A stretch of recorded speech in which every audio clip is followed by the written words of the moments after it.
G'day everyone, welcome back to Challenger and stuff. It's LCK Challenger 2023 Spring. Mattless, it's Wolf, ready to do commentary. Yeah, he's doing the accent of his homeland. I'm doing it right now too. That's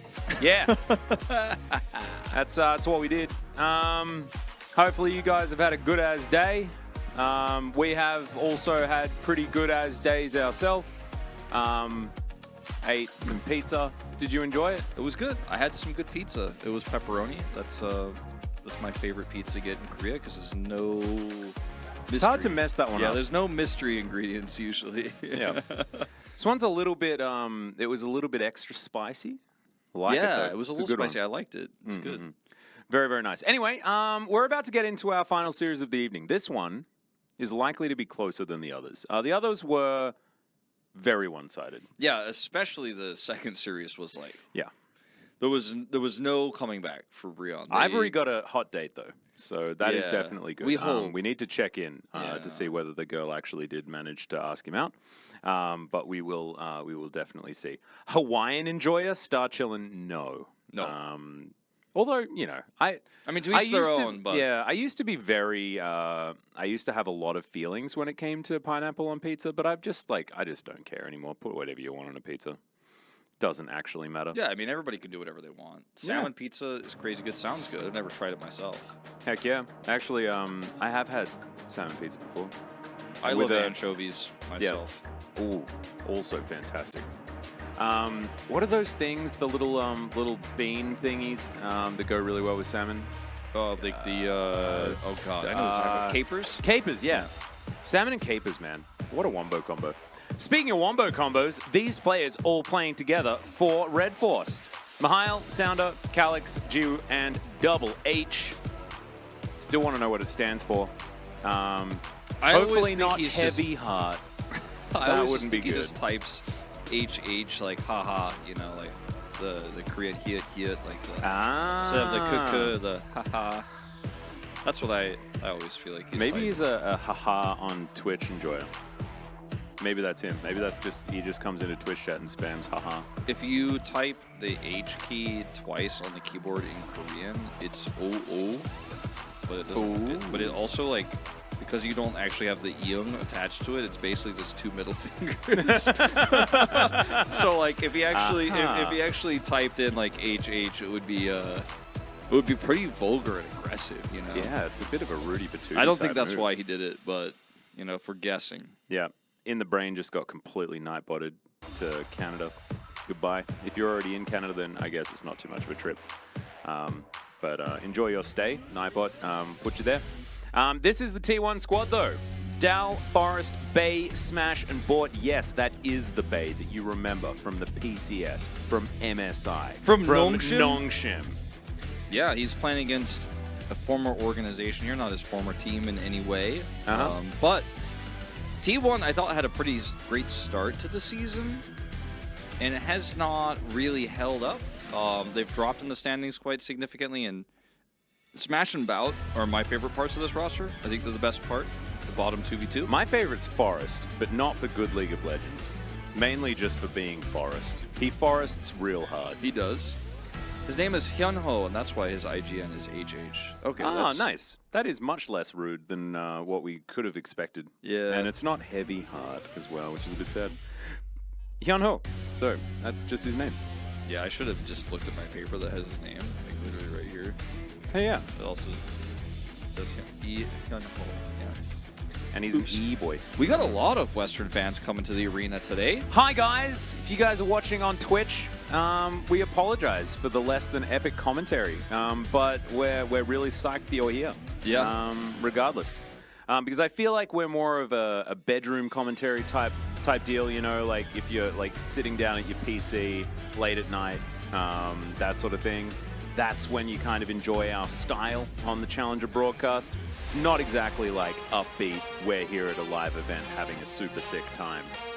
Although I'm sure it does kind of work out that way anyway. I'm just glad they're able to come down and watch some Korean League of Legends in person. As, you know, this is not the LCK, but it's LCK Challengers, right? And some of these players may be in the LCK one day, and you'll be like, I watched them live at WDG's arena before they were cool, before they were in LCK. I was a fan of Calyx before he was cool, but he's already cool. He's so very if you're not cool. a fan already, then you missed out. He's picked up quite a few POGs on his Victor and Silas. He's a very good mid laner. Very hyped player, one of Kevin Kim, or Kevin_Kim_TV's favorites. Kevin, I regret choosing my English name as Kevin Kim. That Kevin Kim? Yeah. Yeah, okay. I actually think it's really cute to choose your name based on a Home Alone character played by Macaulay Culkin. Anyway, Nongshim going to be on our blue side to start things off here as T1 are on the red, jumping into pick and ban where champions can be selected and taken away.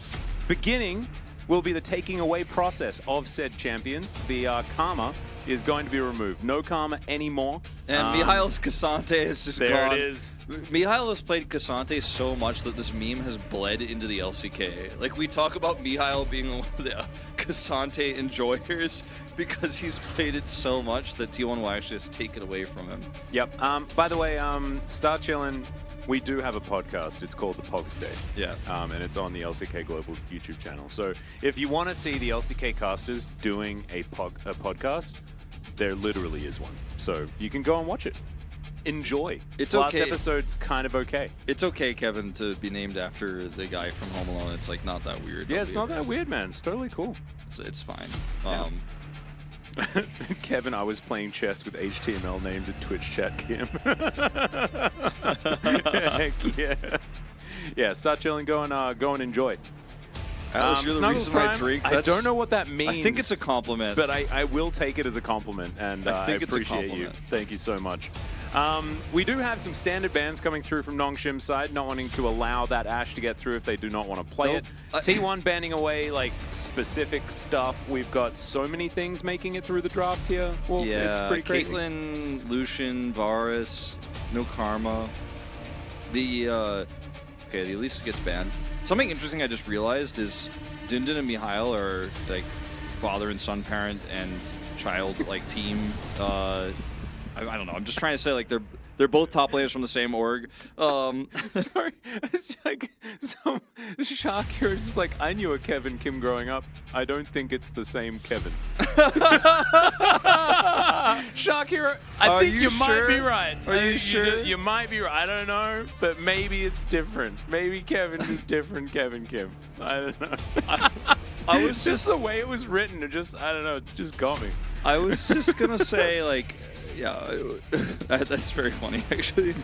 But yeah, it makes sense that why Dindin plays only Cassante now that you look at like his Challenger's counterpart also only plays Cassante. Yeah. As we will see, the Grog is locked in here first pick, as Nongshim are just trying to make sure he's got a safe pick here. Oh, Forest going to be blind foresting this time around. I like it a lot. And the Caitlyn to be picked up for Smash Bay, obviously going to lock in a Lux for bot, unless Nongshim have some funny Lux Jin lined up or something weird like that. I highly doubt it. Varus lane could come through here. Would like to see something like that. But the Wukong going to be locked away first is the answer to the Lee Sin. And maybe we'll just lock Jace. Just do that thing that everyone seems to be doing. The problem is you're not going to get a good lane. I know Kevin Rudd. Hell yeah, you do. Good old Kevin 07. Sorry. Yeah, no, I'm just kind of like thinking out loud here a little bit because you got the Renekton. Okay, so you didn't get the Jace. And so now you're using this Gragas again, Wolf. This is what we're getting really annoyed about. You're locking in Renekton to be like, we're not actually flexing anything. Feel free to pick whatever you want into Gragas Renekton. And Renekton could theoretically be mid lane, but like, I don't know, it's just not that powerful. They already have their bot duo locked up, and they have Lee Sin, so you're like, this is what we're doing. And T1 can ban some champions that can do okay against Caitlyn, like the Varus, for example, which they instantly ban. And Nongshim can't protect these picks that much. Like, okay, you got the Gnar banned, which is good against both of these picks. But now, what are you going to ban? There's still so many champions that T1 can play here. Oh, yeah. And then they're like, oh, you know the only other lane you could play without the Varus is banned is some sort of Nautilus lane where you all in. Oh, is this a set angle? Does Bay just play set in this at this point? I would love it. It would be fun. I don't know whether it'd be good, but it'd be fun. Bay's set, Gory's set, man. Always a throwback to the old 2021 Nongshim days. Heck yeah. There is the classic T1 duo, actually, of like yesteryear, which is the good old Ryza and the Gnar combo. Not to be played this game. Is T1. What are we going to be locking away? You can choose whichever lane that you want to have a good matchup into. Scion, which is Scion also flex. flexible, just in case you yeah. see some sort of weird flex from Nongshim here. You can also match it.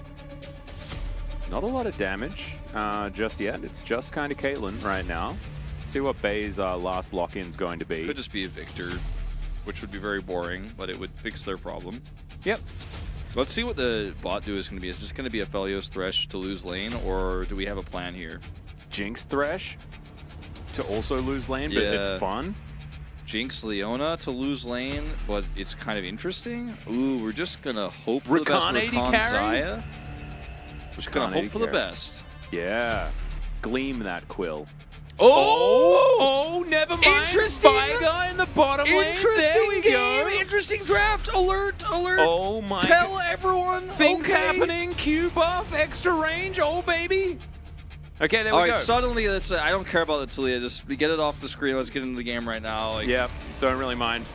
So Talia is going to be locked in, but that is Viga in the bottom lane. Okay, this is really popular right now. Every team is screaming this. We've seen it with Seraphine. We've seen it with other Enchanter supports. They're doing it with the Rakan this time, probably because they want to be able to all-in, like, follow up on the event horizons. And this is, it's also another thing, actually. My fiance actually showed me a video of Viga Gragas that's been, like, all over, like, Korean like YouTube shorts just and cast stuff. them into the wall. Yeah, you just like you set up the baby cage around them and then cast them into all the walls. That's what you do. It's actually really, really cool.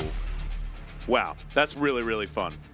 Itemization wise, like it'll be really easy for Dahl to, you know, go for some magic resistance on the second item if he wants to here. You could see maybe even picking up an early Hex Drinker for Forest. So since there is a lack of attack damage really in this composition here for Nongshim. Yep. But it is still a lot of burst damage, a lot of good engage, and a composition that is going to scale incredibly well because Gragas is going to get stronger, he's going to build more items, Vigar rather, is going to also scale with more AP. He is possibly, by the way, though, just straight up going to get pushed in by this Caitlyn nonstop and die, and like the lane will just not work. Like, that is very likely what would happen at the highest of pro level. With the bottom lane of T1 being very good, like I like Smash and Bout, that's the best part of this roster for me. Maybe they will just do that, but it's challengers, who knows? Maybe the lane goes even, maybe they get a kill early. Yeah. What do you think could happen? You never know, but I'm excited to find out. Really want to see whether this Viga can actually stand up to this lane, but first, it's time to rock out.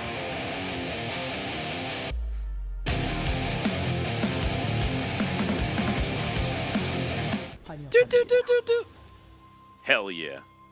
Sorry. He was rocking too hard. Yeah, I was rocking out too hard. But Wolf also, I did it on my own last time, and so Wolf got to do it on his own this time around. We're taking it in turns. Somebody asked me, and I guess this applies to you too, is are we just going to die at level 1 for no reason? I hope not. It's not for no reason, though. It's because he took a lot of damage here from all of the T1 players. Well, that's not a good sign. That's not a great start. I would say that there have been better starts. He has no flash now, by the way. He had cleanse, he didn't use it. Did he hit Q though? Hold on, let's watch this again. No, don't watch it again from his vision. I think he hit a Q, yeah. So he got some AP. Yeah, did not cleanse the smash there. I guess you can't cleanse the knock-up, so like I guess you're just kind of screwed. Yeah. I don't know. Well, that's that. So anyway, like, back to talking about MMOs. It was really interesting when the Vigar was picked. No, it's not going to affect his lane at all. He got back here as the minions crash. I like that Smash is also gone for the Cull buy here. He's just like, yeah, it's going to be one of those games, right, where I naturally have a lot of advantages here in this lane with my range. And I'm just going to keep farming up. But somebody did ask, and again, this I think applies to you too, if we dream about League of Legends because we cast it so much, it's basically like 70% of our lives, including sleeping. And yeah, actually a lot. I would say probably for me, I have like weird dreams about League of Legends about like at least twice a week. Oh god, I don't remember any of my dreams, mainly because I think I'm just like so tired that I just don't remember. But I haven't been riddled with the League of Legends streams so far. I've survived for now, at least. Yeah. Somebody mentioning he could have flashed the Scion Q if he reacted. I guess that's true, but he didn't really have good vision. Yeah. He then flashed afterwards, which really hurts. But and if you flash early, you can't get over the wall or anything like that, so you still just get chased down by Forest, I think. I mean, that's what I'd assume. Anyway, it was a really negative start. T1 are now a whole bunch of gold in the lead and a whole bunch of map control in the lead. Calyx here in this mid lane is just doing his best to survive. We've seen Scions have a great time into this Renekton, but it's mainly the Comet Scions that do the best in these matchups. See how this Grasp variety is going to work. Of course, it does get a lot more health later. Yeah, I think Grasp is pretty good. When you consider the matchup where you can proc it really easily, is Sounda is here. Mm-hmm.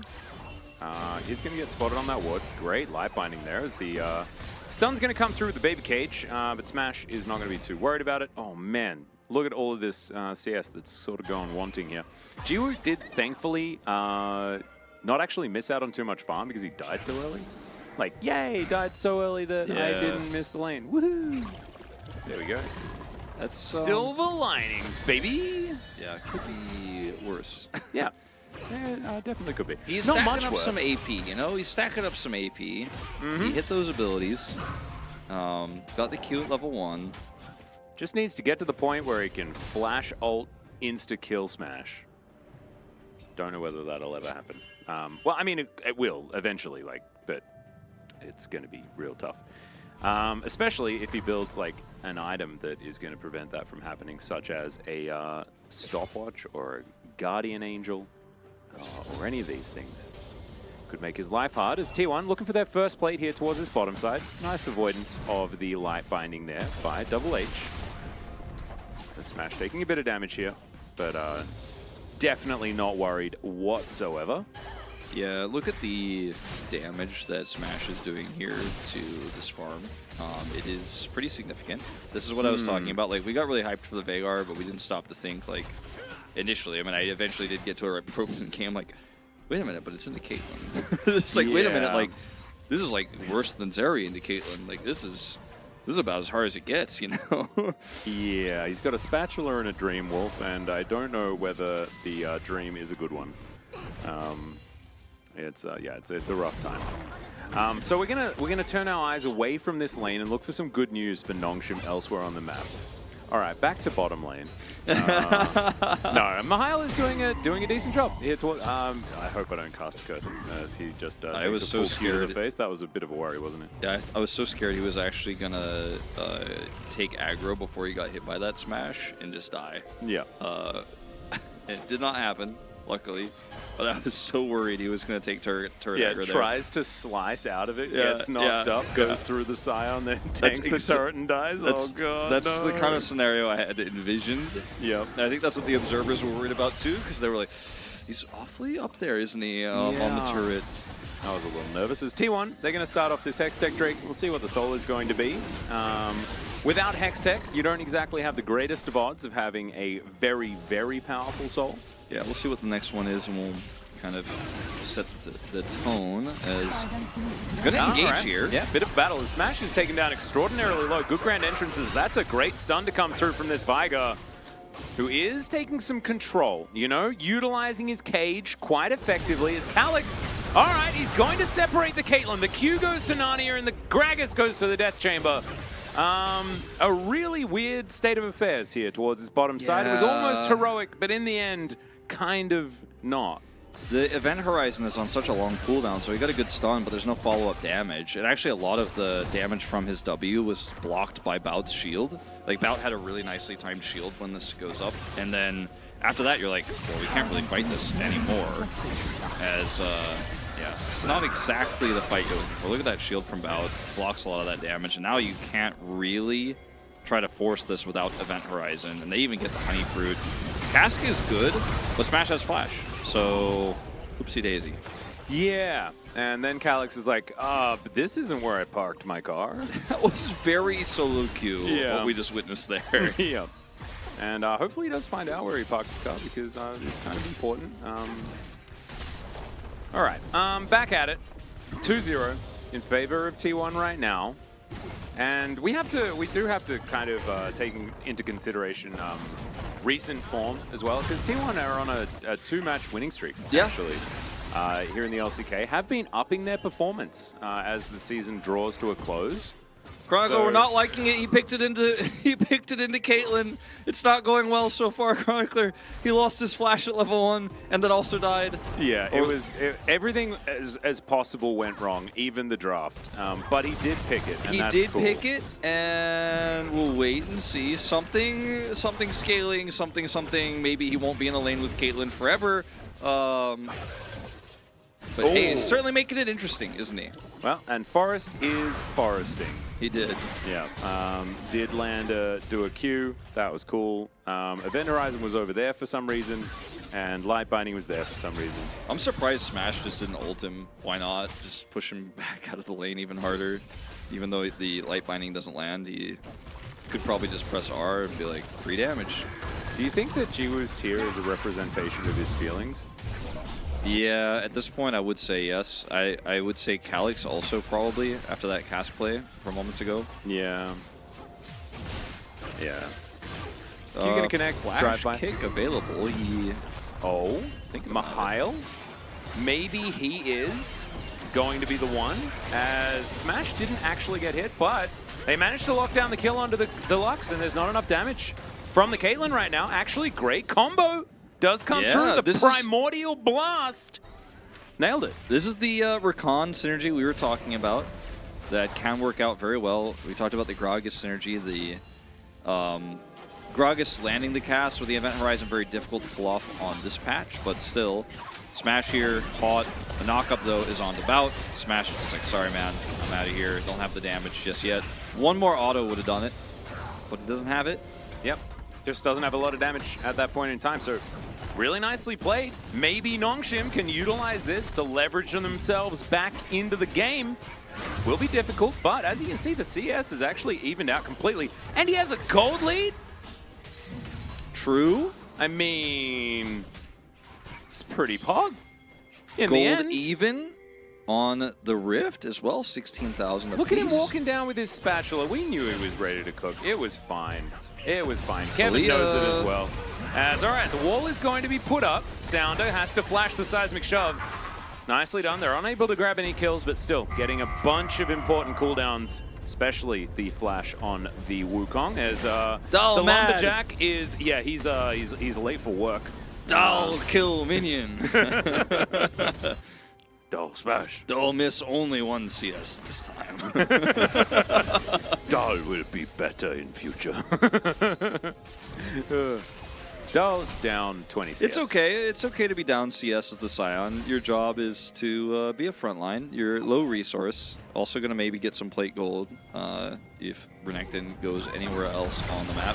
Seismic shove! Ooh! And there's the final spot there as well. Calyx is going to flash and die as Forrest picks up that kill. Very nicely played here by T1. Yeah, you TP'd into that one. Lost your flash, still died, lost your cast now, so you are really losing a lot of control over this lane. Now 2 deaths, unfortunately, and that's a lot of time lost here to try to build that quick rod. It's a double rod game here for Nongshim, and at least their tier stacks are coming along, let's say. Like, they will eventually get there, but missing a lot of your critical win conditions here as T1 are going to get second free. And Sounder is going to put this Rift Herald towards his top side, so this could certainly be a really great pressure point for Nongshim to leverage, but that second dragon is going to come through, and there is Chemtech Soul. Oh, baby. Completely worthless dragon gaming today. Oh, yeah. You love to see it. I'll just abandon ship up here so that a Herald is going to get an additional charge. This is not great. I mean, you could kind of lose lane, quote-unquote, in terms of CS, but losing your turret, that's not always going to happen. Losing your second turret is going to happen a lot faster than he would like this game to just freely get those resources we were talking about. Yeah. All right. Man, there's a lot of aging going on Nongshim right now. Can you see the amount of aging that's happening? Yeah. We're going to have some old sticks being picked up by a lot of these players. It's kind of like the old days where every AP champion just had to buy it. Every mage has to buy it first. Yep. We're kind of like, we're not there yet, but we are. It feels like getting closer every day to the old Rod of Ages mage meta, which is why it was removed from the game. We just need to wait for Anivia to come back. I think that's why she was nerfed on a recent patch. She was the classic abuser. Yeah, she certainly was. Loved it. Rise too, you know. And he's back. He's back. Jiwoo just going to drop some dark matter from the sky. As Double H is wandering around the enemy jungle, and I think that like they've taken some control back, Wolf. Do you think that when Veigar pulls that down, it actually rips holes in Runeterra's ozone layer? I don't know. What's an ozone layer? You know, like the part of the atmosphere that keeps out UV radiation. Yeah, we don't have that where I'm from, so don't know anything about it. Yeah. Yeah, maybe Veigar wouldn't exist in Australia because we don't have an ozone layer. Doesn't have any dark matter to drop down. You actually just can't level your W. Hits999 has a question for me, but I'm going to ask it to you instead. Is New Zealand just a weird Australia? As we do have a team fight, there is a great knock-up as Forrest goes on a journey, gets a kick onto the Gragas. He gets out! Survives. Why is he alive? Because I guess they don't have anyone that does any auto-attack damage whatsoever, and the Gragas is once again going to be punished as Dal, a massive double knock-up. Oh, Scion Smash absolutely does. Beautifully done. And Mihail wasn't here. He's just busy making money in the top lane. He may be making money even after T1 wins this game. Yeah, he's just AFK top, basically, which unfortunately is not how you're going to get value out of Renekton, as this is Forrest's first, or not his first-person view, but T1's vision. As he does very quickly react, needs a second safeguard here, and there's not enough damage with all of this CC and knockback. It's crazy. It was straight int. Oh my, no. I accidentally said straight int, but it wasn't int at all. As he was knocked straight into the event horizon, everything worked out exactly the way the combo's supposed to go, and then they just didn't have damage. Yeah. Well, you know, the early game Veigar, not really your win condition, not quite online just yet. The Renekton not being able to be utilized in these early objective fights. As we're going to go back to this, which is just very sad. So they killed Mihail before they started this fight. He wasn't here. Yeah. Were we in a replay or something, or did my brain just... No, I think we were watching the fight. No, yeah, we were, because I don't remember that happening. Neither do I. But, you know, maybe I try to it's forget just been a lot of games today. Yeah. Never know. Anyway, the Rift Herald going to be taken here as T1 look to further their advantage. Not a massive number on the top side is of the screen is going to separate these two teams. However, T1 with the composition that they have that, you know, has steady It's DPS well-rounded, you know, yeah, it has some CC, it has some initiation, it has a front line, it's got different damage profiles, you know. Yeah. A League of Legends team comp for the pro scene, we'll take it. As, unfortunately for Noshim, their composition needs, they need to complete a few more quests. They need to get some legendary rings, some legendary minutes of time need to pass for these rods to come online. Need to talk to the right NPCs, need to last hit some minions in a side lane. As the Veigar, the other thing about Veigar is when he's playing the quote-unquote AD carry role, the bot position, he has to farm mid, so isn't side laning, so doesn't have the ability to farm freely, is always going to be vulnerable, is always going to potentially be seismic shoved. And also doesn't have the levels. If you're duo laning, like a mage often really likes being a solo lane because they benefit a lot off levels, it's just being a normal thing. Not going to be able to so much in this case, so if you compare him to Faye right now, he's a level behind, but that's actually not as bad as I was kind of expecting, so kind of doing all right. As Mihail Gonna move up. We are gonna contest. We contest everything here. That is how it goes. It's not a very valuable dragon. However, it's a dragon. It's a reason to fight. It's a thing to do. As Weaver's Wall comes in, that's going to split up the fight here. The Cyclone's decent, but the follow-up doesn't really exist. Knockups are coming forward as Forest does actually die this time, and with Mihail in the fight, it looks so much better here for Nongshim, although he does die.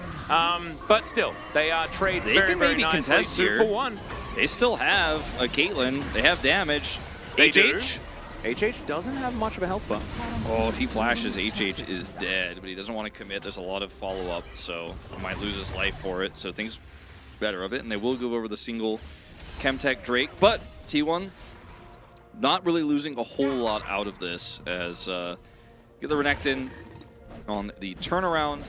And, I mean, you could see just how this team fight works so well for T1 despite what was a very nice setup here in this engage from Sounda. Like, Mihail and Sounda are coming on the flank here, and yes, HH and Gio are locked out, but Gio is still doing damage. That Q range buff really coming through. Yeah, getting over the wall. We end up getting the better of T1 in this fight. They get the Drake, but you're not going to get that Cyclone engage every time, so at least you got it here. At least you got some value out of your Renekton, who was on just farm top duty. He's getting some some advantages in team fights now with the money he's stacked up. Yeah, I'm actually kind of impressed by how Nongshim have found their way back into this game. I kind of thought at the beginning that it was just going to kind of be Dunzo after that that early play, but Chu has just stuck to his guns. He's now behind like 3 farm or something like that. No issue whatsoever here for the Viger, and he's just going to continue to farm up this Q over and over. Already sitting at 400 AP. Still needs to build a hat, but does have his first 2 core items. Feeling pretty happy about that as Event Horizon goes down, and Forest, with the fact that he has Merc Treads, is not really going to worry about it too much. Yep, he's able to safeguard his way out of there after the stun ends. Merc Treads on Dahl, and really just, this is what I was talking about in terms of itemization, pretty easy. See magic resistance being built here for the second item for Dahl. See what he buys, might just be Force of Nature. Why is it's really up to him. Why is there a pinned message in the chat that just says fine?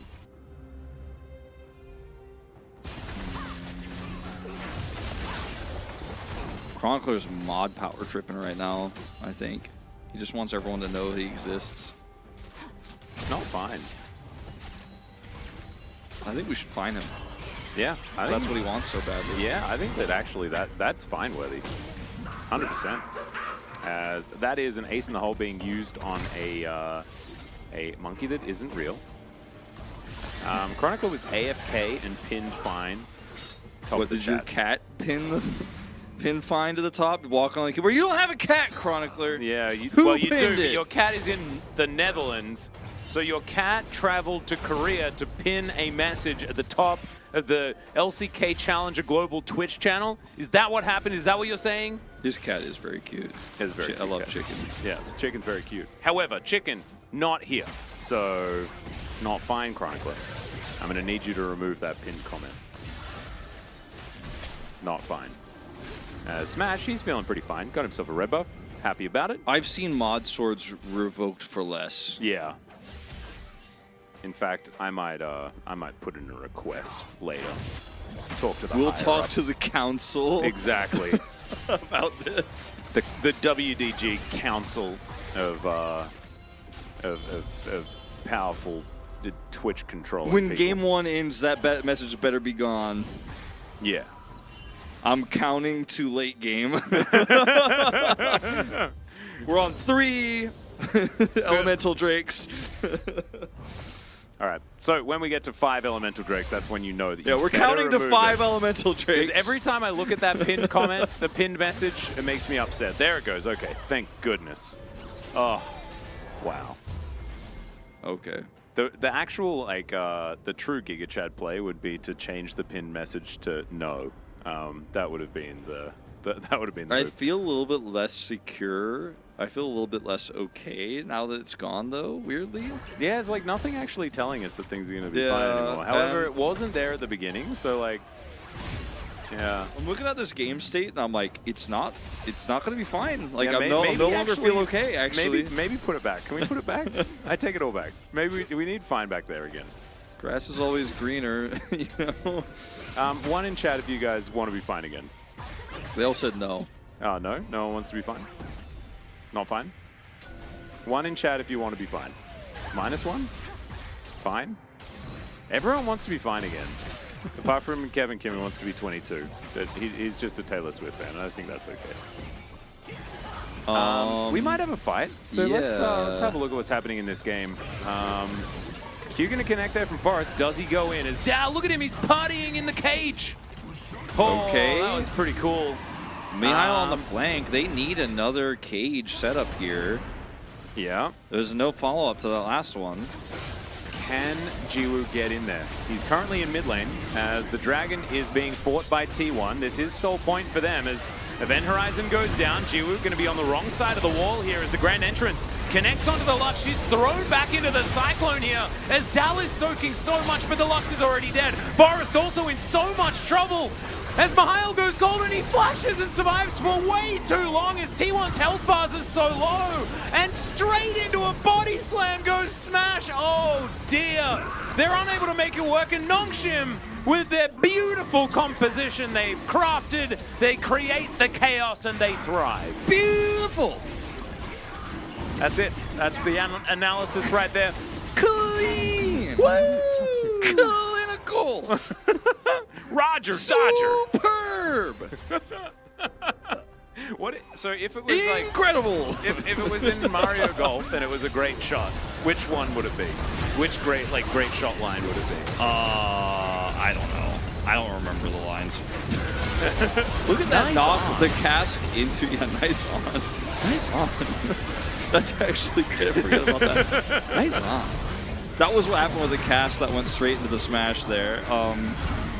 Yeah, well, this was a good team fight for Nongshim. It started off a little bit rocky. The Scion was was taking so much of that Veigar damage. I was worried that he wouldn't actually hurt anybody that he needed to, but ultimately they were able to do it in the end. By the way, Chronicler, it was a test. You failed. We're taking your mod privileges away.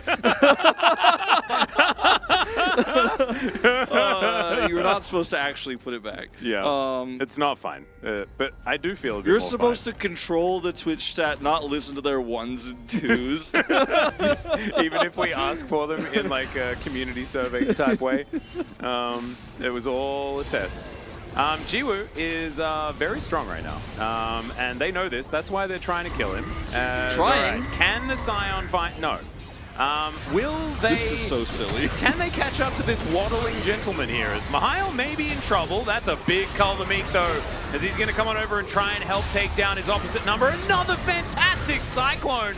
Oh my god, Sounder is playing so well. He does die, but he does good things before it happens. And Jiwoo is still alive, so they still have damage. But they don't have any other members on the Rift. Yeah, they need something to set up this Veigar. As you can see, he did a lot of damage in that fight, but look who did more. It's the Caitlyn, the real AD carry, the one that does attack damage, that has an IE second build here, and they're going to use that real damage to start this Awesome Baron. dudes are ADs too, Wolf. Okay? As Jiwoo's going to come over. Wow, this is, he's just going to get thrown around, which ADC, is somewhat bad. Awesome dude coming. He Yeah, was coming. Cleanse Flash comes in as Calyx almost makes it interesting, but it doesn't. As the Baron is going to be taken.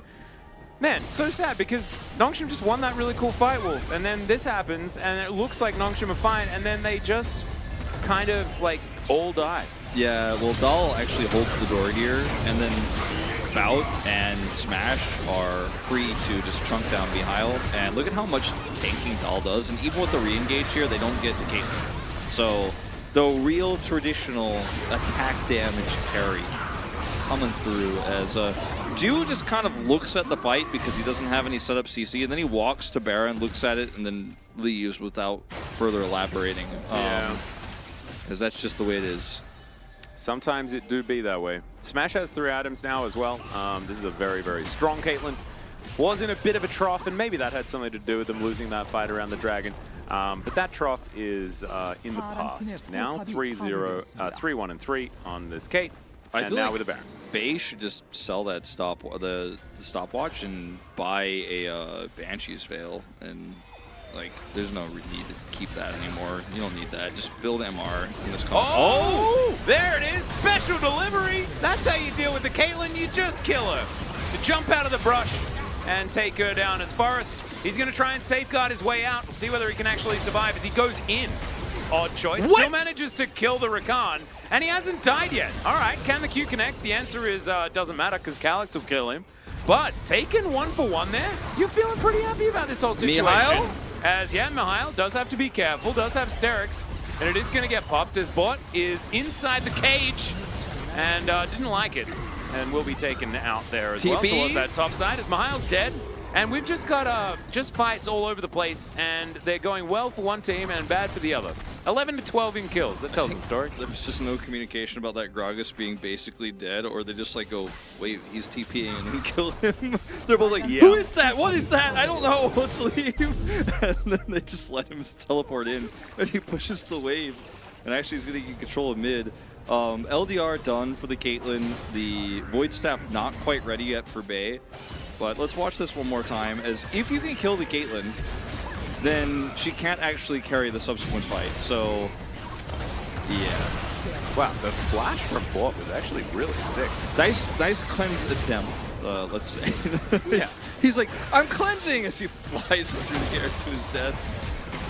I think I'm doing it. I think I'm cleansing it. No.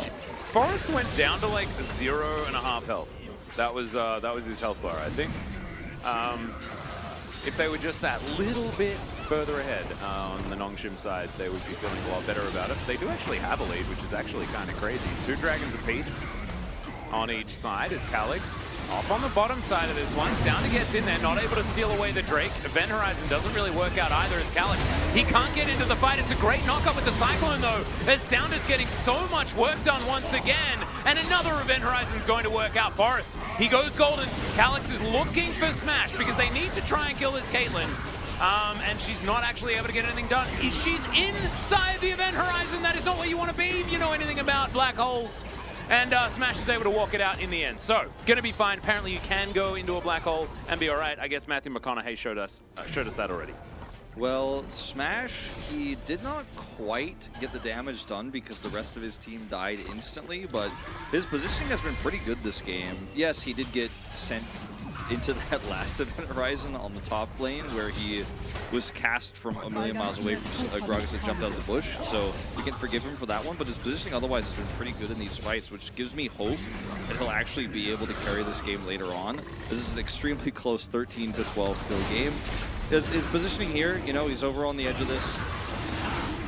And once again, they try to take this Drake away. There's a missed smite there. Feels a bit tougher, obviously, with the Luxor coming through. But Smash gets charmed here, and they still can't get him. He flashes out.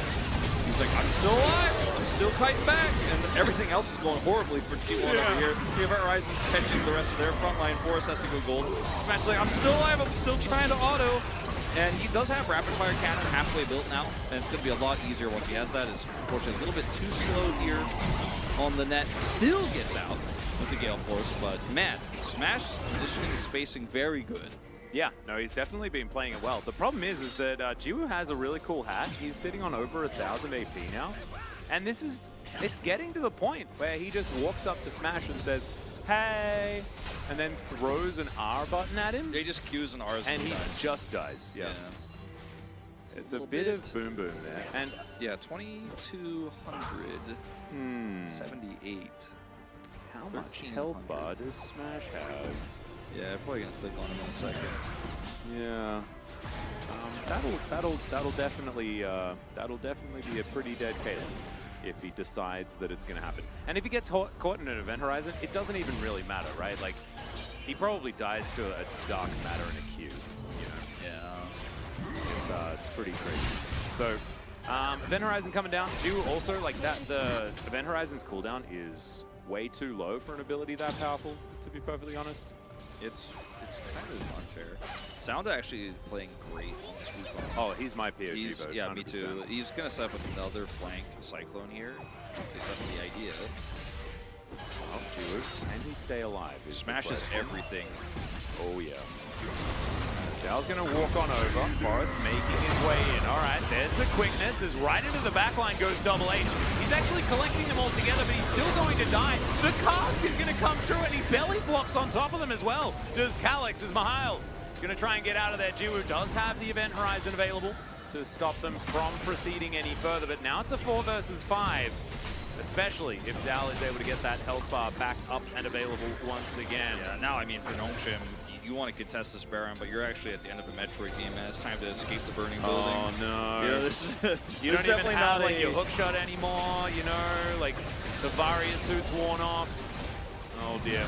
Well, we'll see what they can do, because they also can't let it go, because the siege is too powerful. Great life binding will connect onto Mihail there, who goes down to his GA.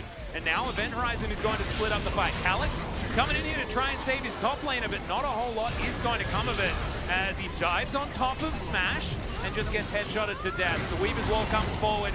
That is going to be a lot of damage onto Jiwoo, and he's taken down. He was trying to get towards Smash, but couldn't actually get there, and Nongshim unfortunately kind of just fall apart. This might be game. I mean, getting this Baron means you're going to have so much power around the map here, and yeah, the Drakes don't matter that much, but T1 should be able to secure Soul here at the start of the Elder. They will be able to get some serious push done with this Caitlyn here across all 3 lanes. So much standing gold on the map. I love how it's, you look at the DPS across, it's like, there are 2 champions who hurt people. Yeah. Especially when you consider all the AP, or rather the single damage profile of Nongshim's comp. There's a lot of magic resistance, a lot of MR built up here for the side of T1. As Mihail is just trying to set up a flank here. He has GA, but there's no way to close the gap on this Caitlyn that has such insane range. So look at how they try so desperately to get into range for that ult. They can't actually get smashed. Jiwoo's like, if I can just ult him, I just need to press R. I just need to press R, but he can't. He can't. And then trying to damage any of these other frontline champions have so much MR is not going to work. Nope. And I think Jiwoo just wanted to, like, one-shot the Lux on his way out or something like that. Knew that he was dead, and you can understand it. But now we're back, and we're fighting for this Chemtech Soul for T1. Will be 3 Drakes apiece if it's stolen by Nongshim. Too. Oh, the flank angle. Look at this burly gentleman ready to throw a barrel. He is going to throw it on in there. It doesn't hit anyone at all, but still, they kill Caitlyn. And now T1 are just going to straight up lose this fight. It's a triple kill for the Renekton. Now you don't have any, you've lost your critical Baron buffs. You don't have any power here. You decided to just go in without vision on Chemtech Soul. And now, I mean, with these long death timers, maybe Nongshim just straight up Baronless will walk up here and get some inhibitors, maybe even end the game. 30 seconds still on Caitlyn. She should be able to come back here in time to defend the Nexus, but this is super minions now going to be spawning here. Nongshim can just split into 2 lanes here and hard push. Man, this is crazy. And the Veigar AP damage to these structures is real. Yeah. No, they want to end. Absurd. We'll see whether they can. I don't think they can. Yeah, Smash is going to be up in about 10 seconds now. Being indecisive here too might mean they only get 1 inhib. Oh, no, they should be able to at least get this inhibitor turret and make their way up. Yeah, not able to get 2 inhibitors. Definitely could have gotten 2. Definitely could have gotten 2 if they had focused the second one faster, but Smash's position, by the way, notice that he also expects as a possibility. He's positioned so well against the Kragus over the wall and the Renekton. It doesn't matter. No, he has cleanse, doesn't matter. They all knew that Calyx was there, though. So I don't know what they were expecting the Kragus to do. Like, he was just going to, like, go to sleep or something like that? It was pretty weird. They just didn't want to give over that Drake. Regardless, they did, in fact, give over the Drake and didn't have enough positional advantage there to win the fight. So many different ways to kill this Caitlyn. But if she lives, as we've seen, they win the fight. So it's very binary in a lot of ways, these team fights. It's very cool because the complex ways that Nongshim can kill the Caitlyn and the positioning and the movement that Smash can do to prevent himself from going down. So it's fun to watch, but it is kind of like, she died, it's over, it's done. Or, oh, they missed her. And now it's done very slowly, and Nongshim lose. So it's like either you kill the Caitlyn or you don't, and one of those results in a victory for either team. That's kind of how it goes. Dark Matter raining from the sky here as Jiwoo is, oh, the Deadman's Plate, the old mid-Viger tech that we saw, especially from Lava last year. Yeah. Good stuff. Allows you to walk up and press Event Horizon. That's what you do. You survive longer, you have extra speed. It's great. He's also been wanting his auto attacks to do just a little bit more damage so he can secure kills as well, so I'm kind of down for it for that reason also. Big fan. Anyway, that means that he's also got some armor and close to 4,000 health. Like, pretty crazy here. I want to see how much AP he's got. I actually forgot to have a look. You know what's really interesting is that Nongshim, with the siege control they have, almost 1,200. He's up there. It's really hard to flank this team, and they actually did their due diligence to clear flank wards, so they can kind of just push super hard, and every single auto that Gio does a bajillion damage to turrets, so they can use that mid-wave and then split 4-1. Top side is where they're trying to push. T1 have good wave clear, and they're going to stave this off, but I think this is definitely the way to play this as Nongshim. Just make sure there's no flanks. Yep. Right now, Forest is fighting Sounder's clone. He's now in the baby cage, not having a great time, and is just going to... Okay, never mind. Mistimed it, thought the event horizon was going to wear off. He's just going to take a trip to the fountain. Yeah. He has a GA, so of course wasn't going to die, but now Nongshim find themselves in a fantastic position. They do need to make sure that they can win a fight around the Baron and actually claim that. It's going to be difficult to siege against T1 without it, given the safety that Caitlyn can farm in. I want to see Jiwoo just flash on top of Smash, though, and just hit him with his buttons. I think they do a lot. As Forrest is going to try and bait out some things here, as Dal moving forward. He's pretty tanky. He just doesn't care about anything. He's got so much MR. Just wanders in. And Event Horizon not going to find it. There's so many shields with the Lux shield coming through, the Lee Sin shield coming through. I mean, look at how much shielding Bout actually offers. It's really high. They should be able to siege this inhibitor down, but if they get step one too far forward... Oh no, Forrest once again in the cage. Going to take the Dark Matter, and that did so much damage. Man, Jiwoo, every time he hits an ability, it's meaningful. In this particular moment. It looks like they're going to be able to grab this inhibitor, utilizing the Event Horizon for a bit of zoning, and Nongshim will just back away. That was great. That was really well played. Now you've got that second inhibitor down for the Baron fight. 15 seconds. You need to rush over to it, though, on these backs. As T1 go up the fast track here, they've identified the backs. At least they should have here. They're going to come over and now clear some vision. There's no setup here on this Baron whatsoever. Nice steal. But now they have to win this fight. Like, getting the inhibitors down is going to make it easier to do so, but it's not a default win. No, and they need to play it out well to be able to utilize the fact that these side lanes are pushing. Mihail took the Mega Cone, and that was a bit scary for a moment, as he does have Slice, so he will be all right. So, Sounder, avoiding life bindings, definitely very important. The minions will do the work on the bottom side of the map here, so T1 can't just sit back forever.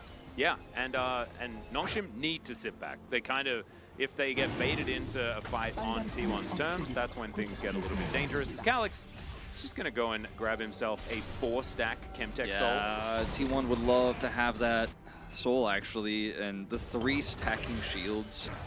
Plus the tenacity is something that T1 also would have loved to have, ironically, in this composition with all the CC. Yeah. Feels bad that they're not able to pick it up, but the Merc Treads will do a good enough job. It's just about setting up for these flanks. Well, Mihail's going to get kicked. There's another teleport to come forward. Dominus is there. Can Mihail buy enough time is the question as he flashes on top of Smash. Slice, dies. Can he actually kill her? The answer's no, but the GA is going to be there. Flash in from Double H, and Sounder finds the Cyclone. Everyone's going everywhere as Smash is trying to get it done. He's in the brush. Oh my god, the Primordial Blast! Oh, yeah, dodge that, I guess, is the question, as Bot is going to go down as well.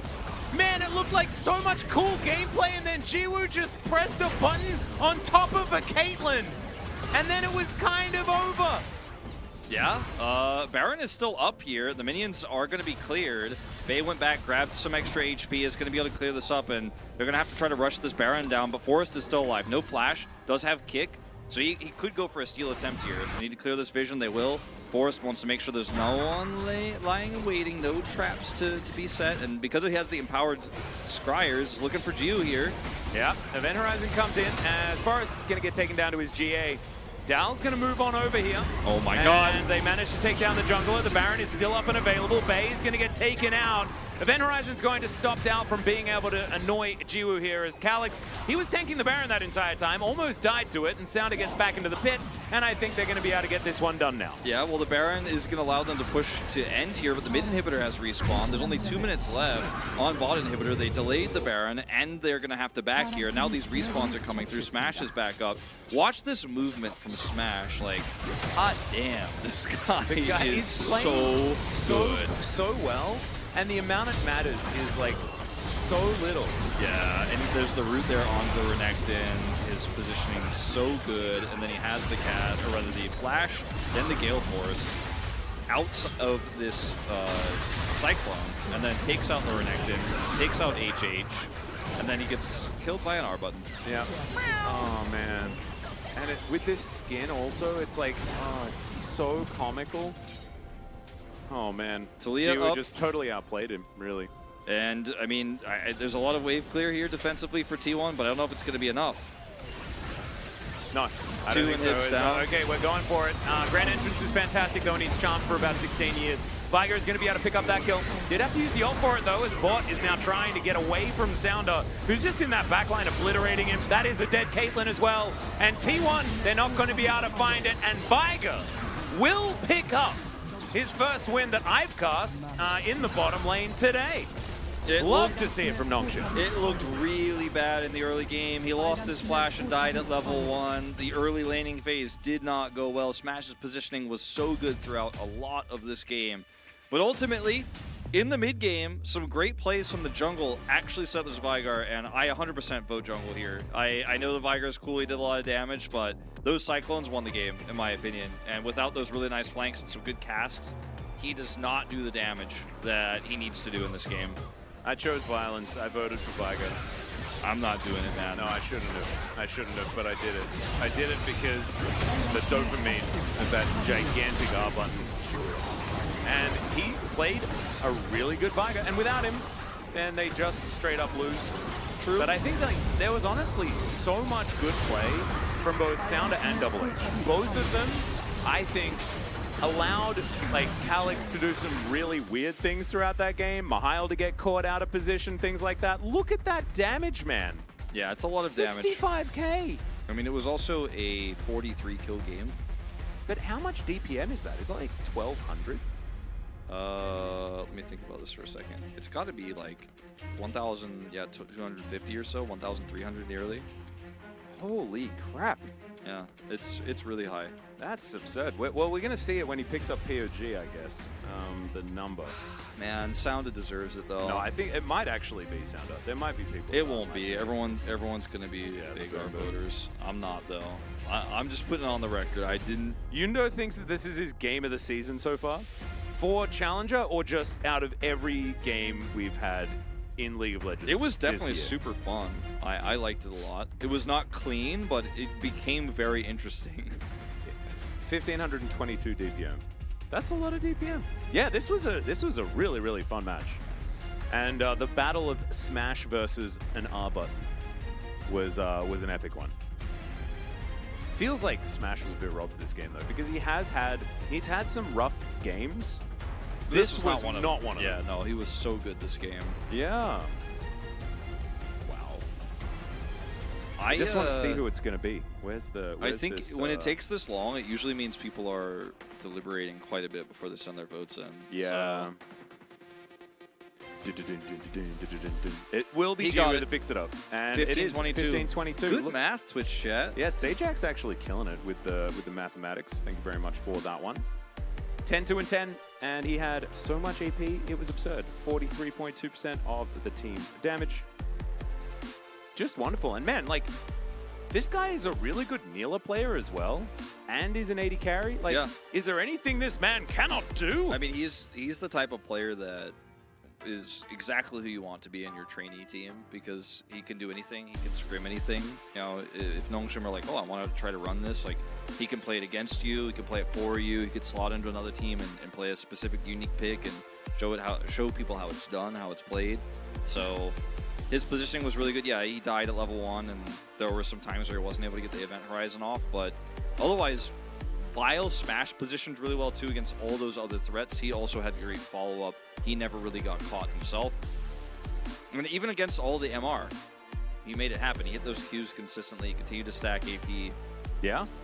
So many baleful strikes were landing. So much AP was being built. And it's just great to see a new pick towards that bottom side. We had knowledge that this could be coming in, especially after the buff. We know that Viper has been playing this in the bottom lane already, of course, one of our greatest awesome dude players. He has played some other unique picks he's played. He's played Misfortune, he's played Samira, Vayne. he's played Vayne, he's played Xayah, which is a little bit less niche these days. 5 games of Neela. He is a very wide champion player. Absolutely. Really exciting stuff. We'll see what he's got in store for us in game number 2 after the break.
Welcome back, everyone, to LCK Challenger 2023 Spring. I'm Altus, this is Ulpu, and we are ready to jump in to what could be our final game of the night. I don't think it's going to be, though. No. I think it's going 3. I think T1 going to strike back in the second game. It was a very close game 1. Draft definitely very interesting from Nongshim, and I think if the game was cleaner on either side, it could have been a one-sided game, actually, but early disadvantages for Nongshim, but really great mid-game team fighting. which is why I personally believe that the jungle or Sound should have gotten the POG votes, but that's just me. Like, Sound, the thankless hero of this game. But yeah, I mean, it was very back and forth. 43, 42-minute game. Yep. 42-40, I think it was in the end. Very long game. Lots of boom boom damage. Maybe we'll see a draft that's a little bit more like subtle, you know, going into game 2. I'm looking forward to what Jiu is going to do next. You know, maybe this isn't the end of what he has planned for us today. Maybe we will see Aurelion Sol, but maybe it'll be in the bottom lane. Ooh. Who knows? That I don't think that'll happen. I don't think it's a good idea, but it would be interesting. Yeah. Apparently the Korean casters said, I think it's somewhat obvious who the Pog's going to be. Yeah. They thought it was going to be Sounder as well, and it was all the rest of us ruining it. The Flex Viger next game. Oh, Shark Hero's got some interesting plans here. I actually think that it could be banned in the first round. I honestly think that it might have even been that annoying. I mean, it could be. Yeah, I think Astronautilus might have a point here. Did you have a dream about a Viger cage? No. Was that one of your League of Legends nightmares? No? No, that didn't happen to me, luckily. Well, not that he'll admit here on this broadcast right there now. It is. Blue side. T1 picked blue side. Ooh, flex Yorick. So if Yorick is a flex, where does it get flexed to? Mid lane and top? Is that what it is? That way you want to spam your spam Support E? Yorick? I mean, he does have a cage as well. That's pretty cool. Yeah, Yorick. Wait a minute. Whoa, how many circles can we put? You put the event horizon up, that Yorick puts his donut up, and then like they can't get stunned. He like actually stops them from touching the wall. No, maybe the way to do it is event horizon, then you pick Camille, and then you hex deck ultimatum them all through the event horizon. You also pick Xin Zhao. And you crescent guard them into it. Oh, love it. Gragas mid. Play it again. I'm real keen. Viger is coming. Viger is coming. Well, he might be. He might also be joining a ban list near you. We'll just have to see. I think that they're probably happy to do it again. I'd like to see the Seraphine variant. That could be a lot of fun as well. I think that if T1 on blue side get the Caitlyn first pick, because of some of the problems we saw in the early game, I personally think Nongshim will opt out of going it again, even though they won game number 1. I don't know if it's going to happen a second time, so yeah. See. I also think Nongshim should probably just not let him have Caitlyn. I don't think Smash should be able to play Caitlyn in game 2. So yeah, he was also extremely good on that champion as well. And without the Viger answer, then maybe they won't feel comfortable playing into it. But let's see how this one's going to go. As once again, Mihail is going to have his Cassante band. And with T1 taking up the blue side now, it might allow them to have a little bit more of an advantage in this draft phase. So waiting to see if that Caitlyn is going to be up, see if the Varus gets banned here again, or if they're thinking about the Veigar. Yeah. Karma is still a thing that has to be considered, as there is the Vigo ban. Not going to see it this time, but we know that Jiu has a lot of tricks up his sleeve. Well, let's see if... Okay, they're going to ban Annie, so we can trade Caitlyn and Karma, which might not happen because it's challengers. We won't do that as much here. I think first pick Karma feels much better than first pick Caitlyn. Wow, they are also just going to first pick Gragas. That is wild. All right. So, do we lock Karma Caitlyn? I would lock Karma 100%, maybe grab a jungle pick. Yeah, you could do that. Like, grab Karma Wukong, and then see what T1 are going to do. Feel pretty comfortable with the Karma lane of any type into the Caitlyn. You could play Varus. But we're just doing this. Okay. All right, Sounder back on a pick that he deserved a POG on, and I didn't vote for him. Sorry again. As Wolf, bless you. Excuse me, thank you. Bit of a sneeze. I'm gonna grab a napkin from over here. Yep, you are certainly able to do that. Got it. I had to reach. Nailed it. Big reach. We're reaching also for a Karma. Where did the Karma go?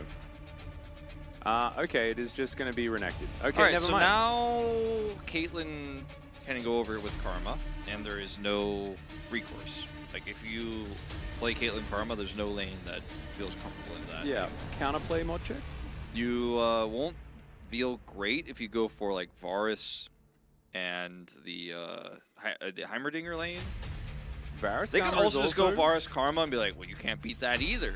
Yeah. Another real difficult one. You also can't pick Caitlyn here, right? Because otherwise, like, the Caitlyn supports then just get banned away. Yeah.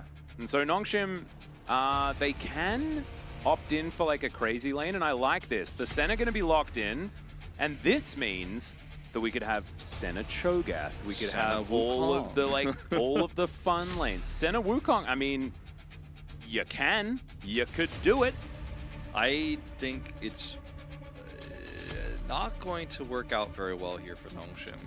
The Senna into the Varus Heimerdinger. Regardless of what the support / AD carry is going to be, it could be fasting Senna. Yep.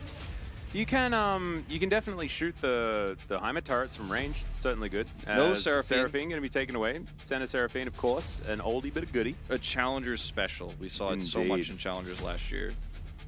Malzahar. Senna Malzahar. Malzahar could Kevin be it. Kim, you are going to be a Void starter, aren't you? In the MMO. You're just obsessed with Void champions. Senna Tahm Kench could also be a thing. We'll see what that is. What it's gonna. It's just Cho'Gath. We're just doing the Senna Cho'Gath angle. It's happening. Okay. Where's Cubby? This guy's talking about Cho'Gath all the time on Twitter, all day, every day. Every day. Yeah, it is true. We have had it played in the LCK one time. It was a victory. He just ate a Scion over and over again, and it was great. Nongshim, they've been cooking, man. I don't know. They've just been in the kitchen for a long time. And it's Viego Sejuani. Oh, no, sorry. Sejuani was banned. So this is kind of not great. Hold on. You're just trying not to get tanky things? Like, I want it to be very tanky. Oh, I'm scared of that Cho'Gath. Yeah. Jace into Renekton. Gwen picked up here. And by the way, Cho'Gath could be flex top. Absolutely. Yeah. I don't think it will be anymore. Senna Aurelia bottom lane, Pog? Who knows what it's going to be? I mean, the more crazy these drafts get, like, weirdly, the less hype they become. I'm like, all right, well, everything can't be hype.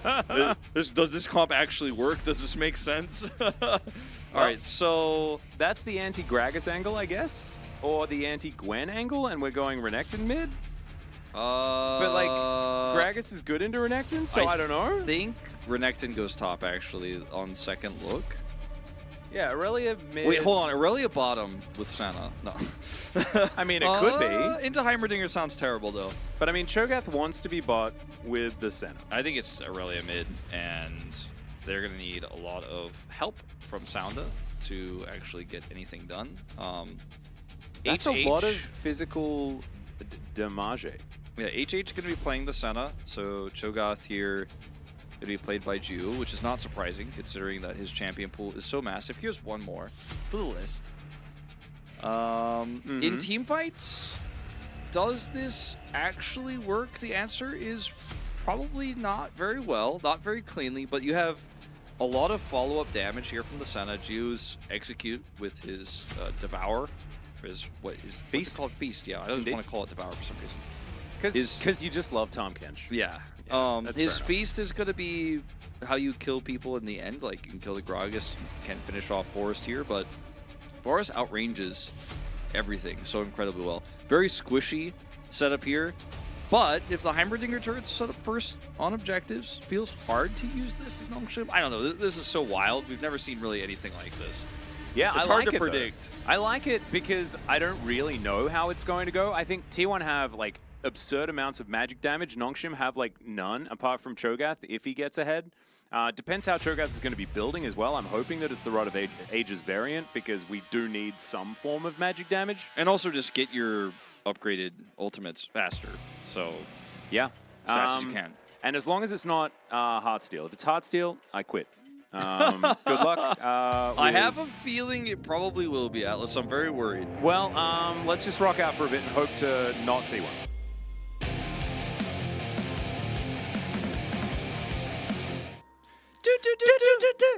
You were a little bit late, I think. Oh, was I? Maybe I was early. I think also that it stopped the song really early. It was really weird timing on that this time. Yeah, bit of a strange one. Anyway, we're here. Well, onto the Rift. Skinny Cho'Gath, man. Remember when Cho'Gath was young? Little babby Cho'Gath. Yeah, level 1 Cho'Gath, man. Wait. Oh, no. He's that new Cho'Gath skin. Wait, I can't see it that well. I can't see it that well. Bring it back. What? Get out of the bush. Oh, the look at him. He's showing it to us. Zoom in. What the Enhance. hell, man? It's Gentleman Cho'Gath or nothing. Forest is dead. Little T1 Forest hopping through the forest. Oh, no. He's going to flash. Yep. The forest is dark and scary, Forest. You should know. As they do manage to get a ward in there. And now Arrow's getting charged. Snare will land. Now the Rupture is guaranteed. That's the power of this lane. That's 2 flashes at level 1, baby. Yeah. Ooh, one more Rupture. What? One more Comet to connect. Is Jiwoo the most flexible player in League of Legends history? Is Jiwoo the best player in the world? Maybe? He might be. He might be. In 4 years' time, we'll be like, remember when he was baby Cho'Gath? Yeah, remember when he chose the wrong skin, but we still liked him afterwards? I think the skin is very interesting. But he doesn't say, up you go, whenever he presses Rupture. Well, so I think he actually, I think he does it, we'll have to keep an eye on his player cam. He's not doing it right now, but I think when he does get the knock-up, he actually just says it out loud himself in English, even though he has his client in Korean, so makes it okay. Yeah. Up you go. He says it just Quiet! like that. I love it so much. Oh, such a good skin. Anyway, yes, prehistoric Cho'Gath is also fun because it's just a skeleton. As Mahal is slicing dice and having a good time. But this can be a rough lane for the Renekton, and Gwen does scale far better. As nice little snare onto Double H. He'll need to get a few extra piercing darknesses around this lane to make himself feel better. Sounder coming down here early. And we'll see what he can get done here, as he is going to be aggressive against this Viego. Forest, no red buff, lower on health. Oh, there's your stun gone. Yeah, and he doesn't have no flash. Yeah. So Sounder is going to be able to steal away this red buff. No way that Sounder should be able to come back and grab this, as Jiwoo gets another Rupture. And honestly, I feel like Rupture accuracy is the way you judge a Cho'Gath player. No, for sure. He's hitting a lot of them. He's like, it's easier to hit, it's lower cooldown than the event horizon. Like, this is actually just easier than what I did last game. Misses 2 in a row since I said that, so sorry, Jiwoo. That's my bad. He's just letting you know he's not a bot and that he's listening. Hey, there we go. Just proof that he's not scripting. Yeah. There we go. Love it. Kevin Kim actually with a fun fact, as Calyx is going to interrupt me just for a moment, doing some damage to Bay here. Sounder moves forward. Apparently, Jiwoo is the name of Ash Ketchum in the Korean version of Pokemon. That's true. Cool. Haven't seen the Korean version of Pokemon yet. I do know that Charmander's name is Paidi. Yeah. I used to know Squirtle's name, but Gobugi. Gobugi? Which is the same word for turtle. Oh, that's really cute. And then Bulbasaur has a Q1 too, I think. Izangheshi. Yeah, it's basically like Mr. Weird. Mr. Weird. It's or Weird Mister, I guess. It's kind of a strange name. And Pikachu is Pikachu. Yes. Chikorita is Chikorita. Yes. I know that one as well. There's a lot of the names that are just like the same as the Japanese names that are just the same everywhere. It's actually really, really cool. There are some really crazy names. I'll hold that thought for a second, as Forrest is going to come down here flashless and try to make something happen. Bay's coming in as well. Against a Cho'Gath, this is going to be pretty hard to pull off. Yeah, Feral Scream is actually really powerful in Calyx situations has TP like too. this, but it's whether or not they can actually survive it, which is the question here is, okay, we're going to try and figure this one out. They dive in on top of the center, and she does go down, but the Rupture's fantastic, and Bay, he will fall. And Forrest is not tanking the turret, thank goodness, but, oh, he manages to get it onto Bot. Bot is real dead. As, man, if that Flawless Duet doesn't land, then Calyx may not have been able to get that kill, but it does beautifully played here by Nongshim. It was a really clean, flawless duet. The angle was great, so he knows that the only path really that could be taken is through it, as Forrest doesn't have flash. It's coming up in just a few seconds here. We'll get away, though. Would have been really nice if he got caught there for Calyx. As this dive is really optimistic because you know that Aurelia has teleport, and she could have actually teleported here even earlier, but I like that she waits. HH just takes one for the team here. There's not much he can do. Then the Rupture is amazing. Also gets it through the transformation there of Viego, so perfectly timed. And then Calyx, look at this angle. Hugging the wall here is Bout, gets taken out. Actually hits both of them with the W2. He is showcasing some Aurelia mechanics early on in this game. Absolutely fantastic, because Calyx was one of the players that we were like a bit iffy on in game number 1. Gragas can look a little bit weird even if you're playing it super well, but he certainly had some party casks throughout that one, and that is not really what you want to see. Bay, of course, we kind of trust on burly melee champions. You know, his set was fantastic. His Galio has always been good.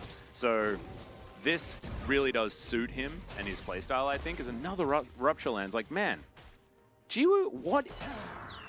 Maybe that's why Nongshim aren't in the top 5 of the LCK, because they used Jiwoo to win the final, and he's now not on the team anymore, and he is the man.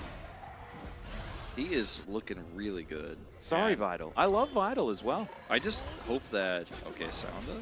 Ooh, nice juke. That was very cute, actually, and avoids the stun as well, and now he's looking to go in. Knows that there's not very many cooldowns Calyx left. has ult. Calyx, yeah, he's moving on over. The flash has to be used, though, as the cask does come in. Nicely played there by Bay.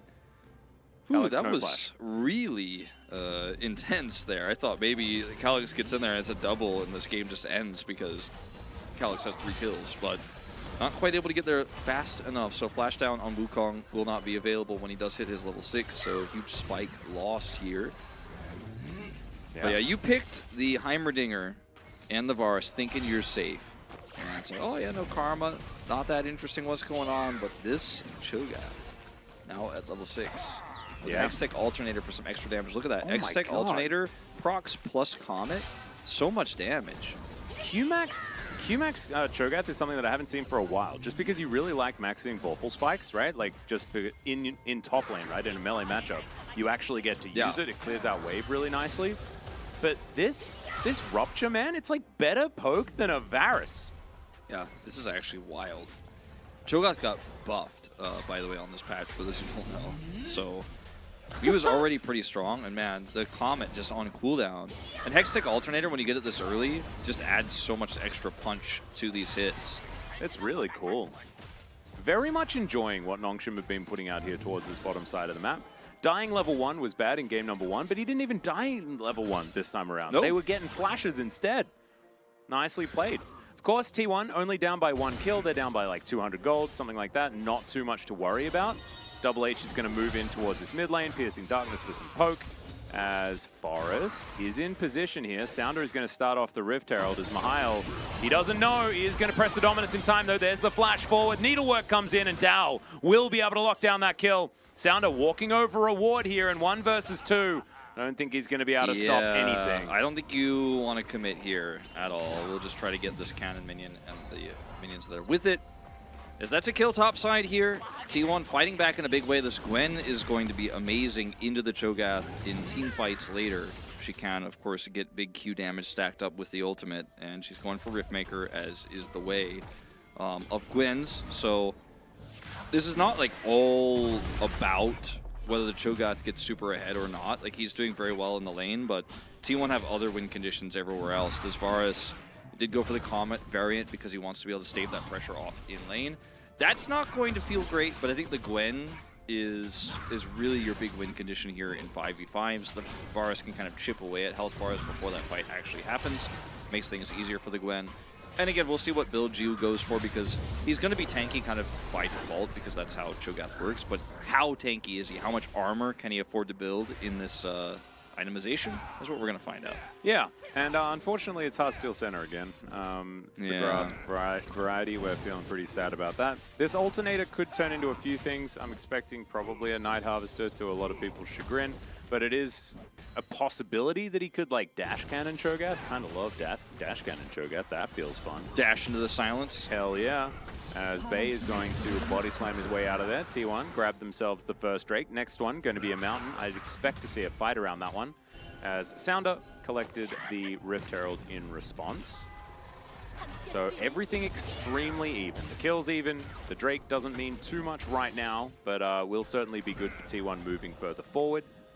Sounda still doesn't have his flash up, so we'll see what he decides to do with this Rift Herald. I think if he has a flash, Cyclone engage, especially on bot lane, there is a easy call to drop that there, because that's where you can get a lot of gold into this Cho'Gath and then get those plates down.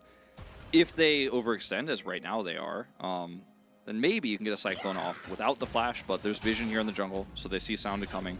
Gonna back away.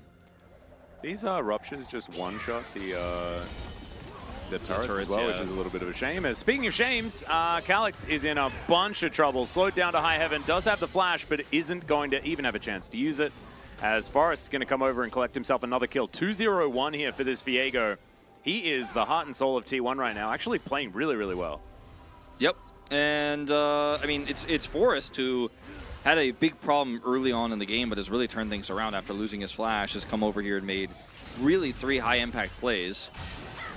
And unfortunately, for Nongshim, not able to trade anything back here, and the Herald is still not dropped. Sounda does have his flash back up, but is just spending some time catching this mid wave, not getting any advantages right now with this Herald pickup. So the Drake feeling so amazing right now for T1. Yeah. We'll see what the Soul ends up being, because Infernal Soul feels so good for both teams, actually. Cleanse Cho'Gath as well, which is It's something just that such a silly concept. Yeah, I just don't really understand it, but it is going to happen here. As Calyx taking a fair bit of damage here right now, as we can see. And honestly, this Aurelia pick into the Gragas at this point in time, like earlier on, being able to pick up that early kill, you were thinking, oh man, this is going to be fantastic. But now that the Rod of Ages is now complete, really does feel like Bay is just very happy chilling out in this lane, throwing these barrels through, and Calyx hasn't been able to find those advantages that Aurelias really want to pick up in these lanes. There's your rocket belt. And it is Dash Cannon. Love to see it. All right, there we go. It's very cool. I actually really like it. Super mobile Cho'Gath. And it's going to help him get the gap closed for his feasts too later on. So, I mean, it's just good for so many different reasons. And the damage that he gets with this in the early game is also pretty huge, as there's just no MR in this bottom lane. He's going to be spending a lot of his time here. But Nongshim need to get this Herald dropped somewhere. It's timing out fairly soon, and if you just give it to the jungler, you're like, ooh, this is awful. You know, we gave up a Drake for this. We got nothing out of it. Yeah. But as it stands, still, everything very, very even. Under 1,000 gold separates these two squads. But with this situation here, it becomes very, very difficult, because Dal should just solo kill Nihil here. Yeah, it's just too easy. And the Gwen, with the advantage that she had, now with the Riftmaker done, and also this Rift Herald doesn't actually get a charge. Like, what's happening, Nongshim? Are we all right? Yeah, this is not working out. And unlike the last game, where they had some really stable engaged champions plus a Veigar that infinitely scales, Cho'Gath, he kind of infinitely scales, but not really, actually. Senna, she kind of infinitely scales, but not even close to the same way that Veigar does, so... Yeah. You know, you really needed that Herald to hit.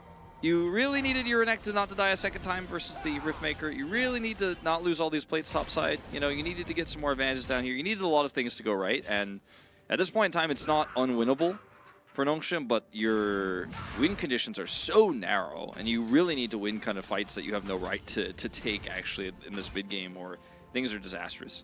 Yeah, I'm a little bit worried, especially when, if a Renekton's falling behind in any game, you're kind of feeling a little bit unhappy about it, but against a Gwen, like, it will never get better. No. There is no improvement from that point, as Renekton is just not necessarily known as a scaling champion, ironically enough, given his hide. Nihil is going to at least steal a blue buff, sorry. As oh, well, he's going to try. That's not very patient. There we go. Got it. Nailed it. No worries.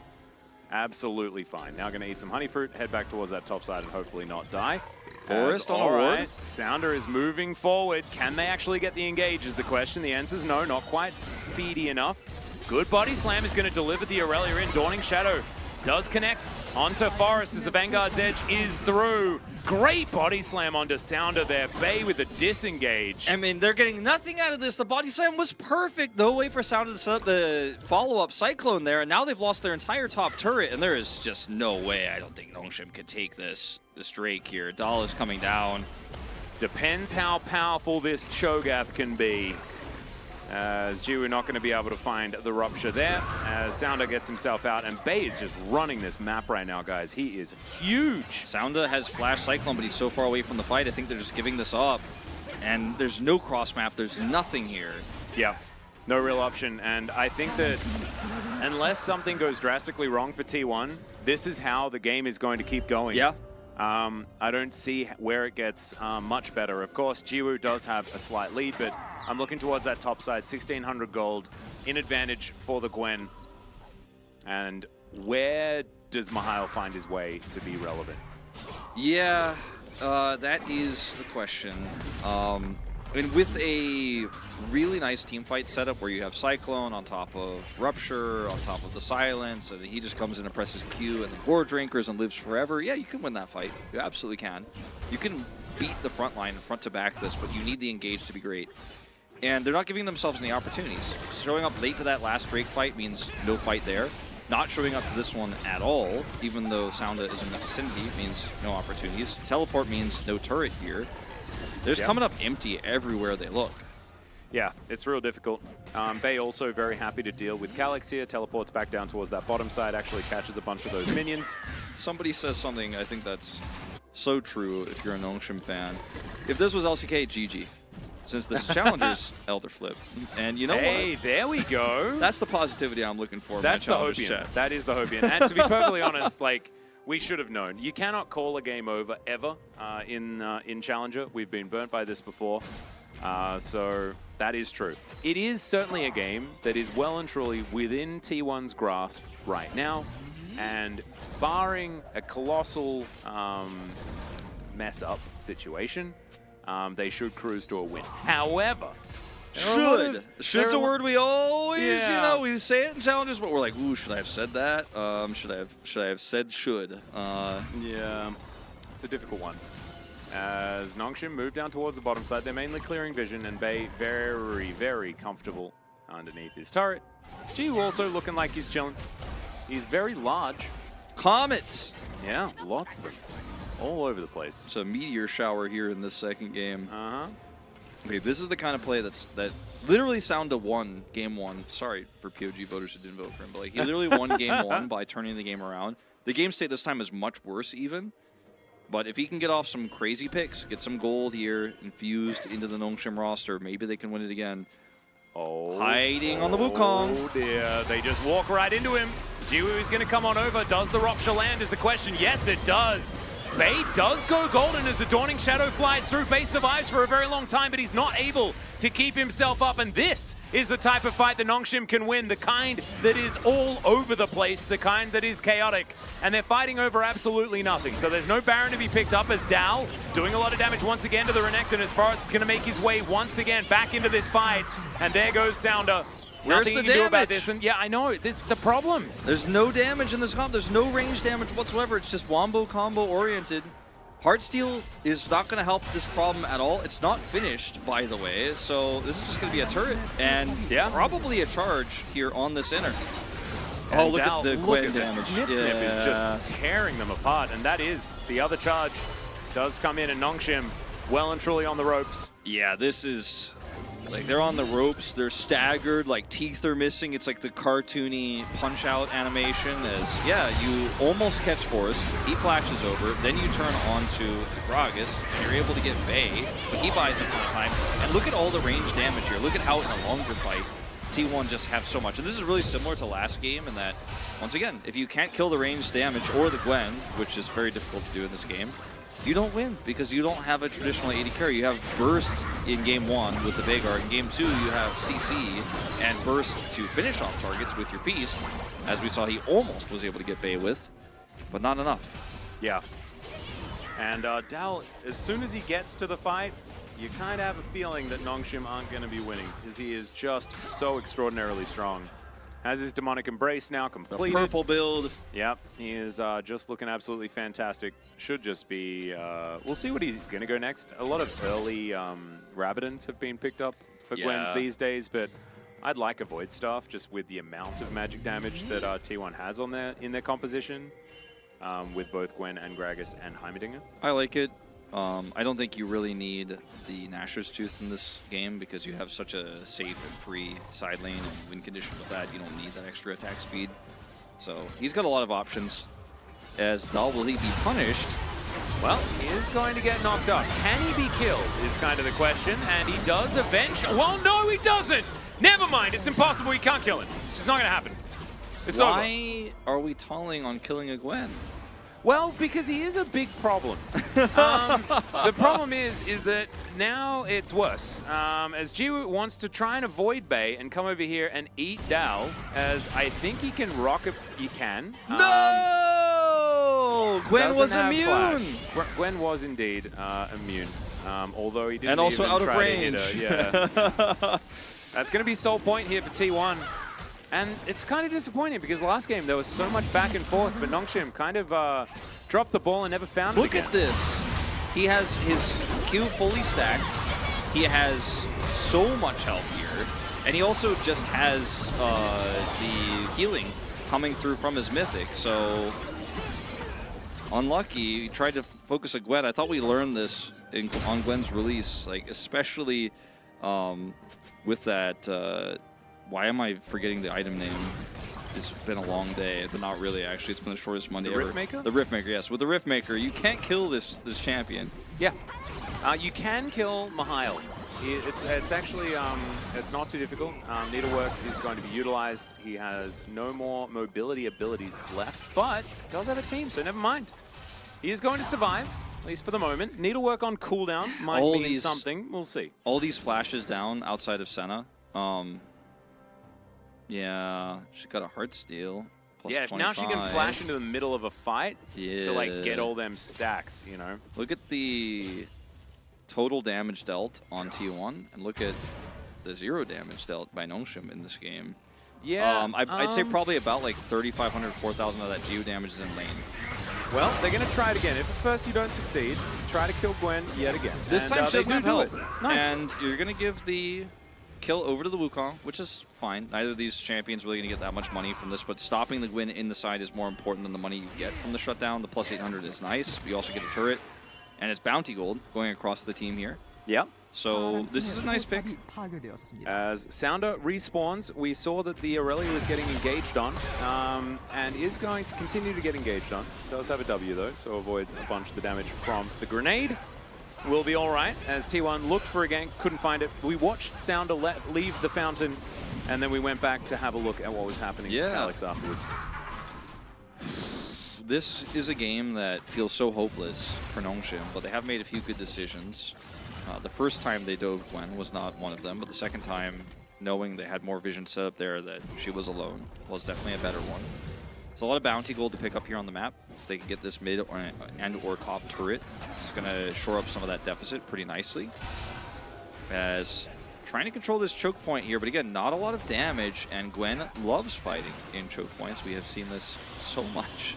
Yeah. Like, please, let's all just remember 2021. Let's just take our minds back for a moment. Both of these teams, actually, if you manage to get the opponent to face check you in a choke, like, I mean, Renekton, Wukong, even Aurelia, right? Like, being able to throw the Vanguard's edge in there. Yeah, there are a lot of options here for both of the sides to really capitalize. And with the amount of extra brushes here that the Ocean Rift provides, it is actually really interesting with how it could play out. As Forrest understands, there's a bunch of bad guys in there. They have... okay, Sounder really just wanted to know what was going on. As Chains of Corruption going to be eaten by the clone. Nicely done. Giving me a little bit of anxiety, man. Like, the amount of knife's edge gameplay we were watching here is actually... Kalix is going to get away with this bottom push, trying to get some more bounty gold before those fade away. He has teleport. Yeah. And T1, if they're not going to start this Baron up, they need to actually match in sides here, because Renekton also has TP. This Bay will finally come down here. The Steampunk Chainsword and the Merlinomicon are here, so that's going to help alleviate some of this Gwen's healing, so that's huge. That's also, a lot of anti-heal, isn't it? Yeah, also they have the Mao already stunned, so Sounda can live through a lot of this damage coming through from Gragas and the Gwen, so he can get more Cyclone value, so this is good. I'm a little bit concerned about the Jack shows because Calyx will live for a long time, might help him get some backline access, but there just really isn't damage. You've got all the engage, all of it, but no damage. You just wait until this Heartsteel stacks up, Wolf. I just don't think I'll see you guys in 25 minutes. Yeah, I was going to say, well, 25, you might be a little bit early, but it's good to be punctual. I mean, I'm just saying that'll be my first check-in. I'm not really interested in checking it until then. Okay. So he's still sitting on 25, by the way. At 50 minutes, we'll check. We'll check to see how well the Heartsteel is done. I'm just going to be honest with you guys. I think this is not good. Like, I think we've kind of explored it a little bit. I don't think the Heartsteel Senna is good. Yeah. Senna Cho'Gath, that's fine. Heartsteel, not really sold on that aspect of it. No, not really working out. Double H just picking up souls, though. And as he does, like he's got 60 at the moment, I would like to see a few more at this stage of the game as Forest was looking for an angle. Teleport to come in from T1. And with 9 seconds to go on this Drake, that is going to be an Ocean Soul on the cards for them. Good flank angle for Sounder here. Noamsham are like, I don't think we can win this. We might just have to hope for the Elder Flip. They can maybe get a pick here if somebody's out of position, but look at how Dahl and Forrest are on the one side, while the carries here well protected on the top side with this level 16 Gragas. Just pushing this Wukong around the map, tracking him as the TP comes through. Yep, Mihail is going to come in here as Smash. Off to the side, they're kind of split. RT1 as the Varus is going to need to try and regroup with the rest of his team. And the Drake has now been started. Bot off to the side does have access to the grenade, which could be huge in this fight. They can't soak too much more poke on the Nongshim side of things, avoiding things decently. Trying to Q Teal. All right, the grenade does absolutely nothing. The first tick is there for Nongshim. As now, Calyx set up on the flank quite nicely. Can they find it? As in goes the Gwen. She does get stunned up. It's a decent cast as Mihail's trying his best to tank. Sounder locks down the Heimerdinger already, but the Cho'Gath is already dead, and it's a double kill for the Gwen. She will eventually fall down, but I don't think they've done quite enough as Sounder fighting against Forest. And Forest is going to be able to pick up the double. This comp from T1 is like literally the hard counter of Nongshim's so comp. Difficult. It's like, a triple kill in the end. They're just like, yeah, run at the Gwen, run at the Gwen. Oh, we got the knockups. Like, let's run at the Gwen. And then Gwen's just like, snip, snip, snip, snip, snip. I took away like your whole team, half of their health bars, and then you killed me, yeah, but you're done with the Viego. All he needs is one kill. He's flying through all these souls and getting all these resets and being your entire team. So now I've got follow-up CC for my AD carry who was never under any threat in that entire fight. His T1 are like, oh, no, call an ambulance, but not for me. Gwen's just like, snip, snip, snip, snip, snip, snip. You know, this is very much, I think, the last fight of the game, the last real fight that we could have seen, because the engage here is pretty good. Rupture hits the Vanguard's edge a little bit late, but Gwen is just like, no, I'm going in right now. And look at this cast, and look at how long Dahl can live here. And they're chasing Forrest, who barely survives a flash is used. You're telling him Viego, and he gets out. And then he's like, all right, I'm healing. And versus a Wukong, I'm Renekton now. I'm heartbreaking. I'm a Wukong now. Yeah. All right, well, we've got another fight as Chains of Corruption will connect. Mihail is really dead. Can they actually just tidy this one up is the question, as it looks like the answer might be yes. Dahl over the wall, throwing out that needlework as Sounder is just getting ripped to shreds. They're trying to keep themselves alive underneath this outer turret, but there are only 3 left remaining. Calyx is going to need to do something absolutely heroic, and Bot's going to go down first, but there goes the Cho'Gath once again. Just not tanky in any way, shape, or form, and there goes the Aurelia. This Viego absolutely chopping them apart, and that is a triple kill for him in the end. Forest 9-0-4 this time, and Smash wasn't even there. No, yeah. Like I said, that last fight, probably the last one of the game. This one, I wouldn't even call it a fight. It was a walkover for T1. And the only Devour I can remember seeing this entire game was onto Bay, where he had to stopwatch. He did eventually die, but I don't know if he, unless I missed it, definitely wasn't hugely impactful. I don't know how many Devours he's actually done this game. He has set up some CC, but there's no follow-up damage. The Heartsteel quadrupled in stacks since last we checked. Yeah, I mean, Jiwoo, I've seen him eat some cannon minions, you know. Sorry, I said Devour again, didn't I? Yeah, sorry, chat. He didn't bite. He's not biting. And Smash was there, but he teleported out pretty early towards that top side. And T1, yeah, it's we're at dotting I's and crossing T's territory.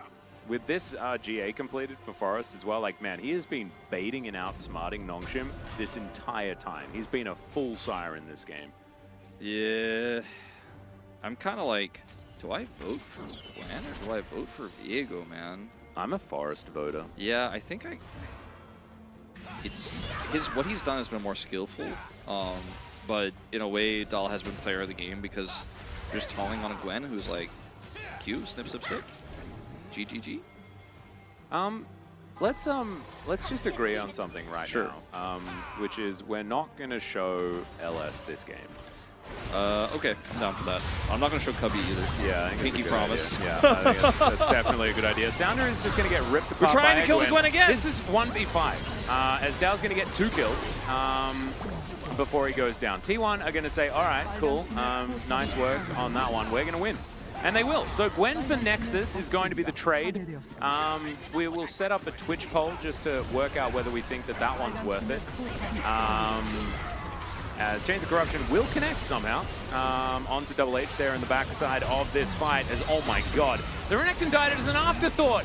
Calyx, the same treatment, and I don't think Senna's going to last. There we go. Bay picks that one up, or at least gives it over to Smash. And now the Nexus will be destroyed. T1, they bring us to a 3rd game and find some revenge against Nongshim. Very one-sided game here to bring us to a 3rd game. Will not be the first 6-game night of Challengers here in 2023. I'm voting top. Oh yeah, we need to vote. I'm doing it. But I would like to show Nongshim a website. I'll read it out to everybody since we can't post links in the chat. It's leagueoflegends.ko-kr/champions/Gwen. Yeah. They may want to read up on what the champion does. Because, like, Gwen doesn't just win by default in this game, but they couldn't get the right targets. The front line was too good. They couldn't actually get to the back line ever. And even though the Aurelia had that really nice play bottom side where they actually stopped the dive, she couldn't do anything. She died several times in the mid game. And also, if you're like just all melee into Gwen, sometimes you're like, oh, I'm happy about this because then she's not immune. But also, you're just standing on top of like a million scissors and all of the needlework, and we saw what happened. She killed 2 people. She was the rift maker. Yeah. She made the rift. Yeah. It was her design. It was her house. Yeah. And 40,000. Nongshim weren't invited. They were gate crashing, and they got evicted. Is kind of what happened. We are really putting up some big numbers in this series in terms of damage on champions that we don't see too often. Yeah. Atlas needs to send that letter to Dura. Yeah, I think this Heartsteel Senna thing, either just like don't pick Senna or just don't build that item. Yeah. Not real good. And also, like, Renekton can be really, really strong, but this Gwen pick was so deadly. I did end up going with my Viego pick. I felt like Forest was the reason why Gwen was able to get so far ahead. That early gank, absolutely fantastic. But a DPM of 1275 as a top laner ain't bad. Yeah. I think it was kind of a chicken and egg thing. This is the one sad thing about Challengers, because sometimes I like it that the votes are anonymous, because I'm like, well, I don't know, it's tough in Challengers to vote, and sometimes you feel foolish, but the one sad thing is in games like this, you don't actually get to see the really close vote, because it was really tough for me. I did eventually pick Dull, partially because the person asking for our POG votes just asked top, and it was easier for me to type yes. And also because I was trying to find the URL that we need to send to Nongshim to explain what Gwen's kit does. Yeah. We needed that one. But also, like, the answer isn't, like, gimp everyone's builds by building anti-heal on everyone. Yeah, there's a few lessons to be learned here. One of them being, Dal's pretty good. And he played a great game of League of Legends, and now we get to see him do it again. Let's go to a short break, and when we get back, the final game of the night. See you there.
Welcome back, ladies and gentlemen, to LCK Challenger 2023 Spring. I'm Atlas, joined by Wolf here, as we hop in to, oh, my hair.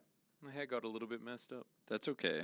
That's what happened to me after I was watching rocking that out too game. much. I was rocking out too much. Is everybody before. okay in the chat? Are we all right? What just happened?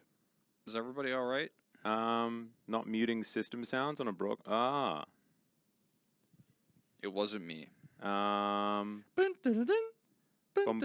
Chronicler plugging his Windows phone noises again? Oh no.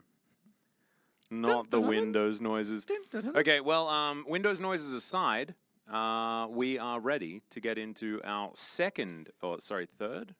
Our third match of the third match of the third match. Rock support counter picks? Cast his thoughts on Croc support counter picks. Do you like Darius or Poppy more? You're talking about if someone picks support Renekton? What about Gwen support? Gwen looked pretty good into the Crocodile, didn't she? I think I'm down. I'm down with that. Just Gwen support. I also think that maybe, like, don't pick Crocodile support. Yeah, I think just be happy to win no matter what. Yeah, picking a champion that can do good stuff is generally good. Nongshim are going Crocodile. blue side this time around, guys. This just in. Blue side is the more desirable side in this series. It has won both of the games so far, and we'll have to see whether it can win again. Will the Viger get through this time around? Will Cho'Gath once again come out? Yeah, what's he got planned? Is it a different new champion? Because let's see, let me look at the list of champions played by this man. All right, so he has played 1, 2, 3, 6, 9, 11, 13 champions now. Okay. So will we see a 14th, or will he pull out the Misfortune again? Will he play Kaisa again? I'm curious. Ooh, I like this idea. Pick Malphite to counter Gwen because Rock beats Scissors. It does. What's the paper champion? I want to say Kennen for some reason, but I don't think that makes sense. So. No. There's got to be a paper. There's a paper bird Anivia skin, isn't there? So maybe Anivia's is Ivan's not paper. What? He does bushes. Don't know. Can the commentary be a bit louder than the music? Thank you. I will try to speak up. We can try to be louder if you want to. But perhaps we're being equalized, and so even though we're yelling, it doesn't actually make a difference, but I don't know! Ah! You broke the chat. Yeah, I broke the chat. I broke the chat to the point where we're like even scrolling the chat and things like that. We're into the draft completely here. Yeah. Once again, Elise same is up bands, this time. and Elise is going to be picked. There we go. Sounda is going to try to carry with this one. Had a great game 1. Game 2, leaving us a little bit wanting. Game 3, now on the Elise, so no more Wukong. Naxa, you also have a wonderful week. I hope it's absolutely fantastic. Yeah. It's so interesting because I'm thinking of it as the weekend. It's like, this is Sunday right now because we're about to have our day off. Guys, we get a day off tomorrow. It's wild. It's like really exciting. So, of course, naturally, I'm going to be running around doing all the errands and things I couldn't do all week. So it's not really a day off, but I will not be watching League of Legends. I am going to watch the entirety of LCK Champions, LCK Challenger from Twitch chat, and it's going to be the best. I cannot wait. Okay, we're just playing Riven bot now. Is that what's happening? I hope they play Riven. Are we trying to win, or are we fun. showboating here? Well, I don't know the answer to that question, Ju. I think I need it. All right, this is going to be... it doesn't have to be, like, extremely boring or extremely fun. You know, we could go to the middle ground a little bit. Yeah. But no, not this time. We're going on the extremely boring side with the Zeri Lulu. With Elise is interesting. Starry was taken, actually has a decent point, Wolf. He says that you're saying that you're not going to watch? Oh yeah, I will definitely be there. I will definitely be there. Like, trust me, like I'm trying to stay away, but it's too hard. You'll see me. You guys know you'll see me there. Yeah, he'll be there. I won't be there the whole time. I'll do a little pop in like Chronicler, just a little plink. Yep. Just chucking a plink. We need to enable plink. I don't know why plink's not enabled. but we'll work that out. You know, we're still working out the kinks. No Renekton. Renekton is going to be taken away. Mihail, his champion pool is basically gone, which consists of both Cassante and Renekton. It is pretty deep. As far as champions, he's very successful. Oh, Karma ban. Respecting it, finally. We did get the Karma ban. Is it just going to be like Varus Heimerdinger at the end, R4, R5? Do you ban Karma Varus? I would. Or do Or you ban Draven. Karma Heimerdinger? Draven also strong here. Yeah. I'm okay with the Draven ban as well. I like that a lot. I think the Viego is actually super weak in this draft for T1 though. So far. I think Viego is just kind of weak in general, unless they do like something crazy in the bottom lane and put Gragas down there and have like a Lissandra lane somehow. Ooh, Callista Gragas, and then save that R5 for counter pick. Locking Callista right now. Lock in Yasuo, last pick Lissandra. That's what you do. As Smash is going to play Aphelios, so it's just going to be last pick Thresh.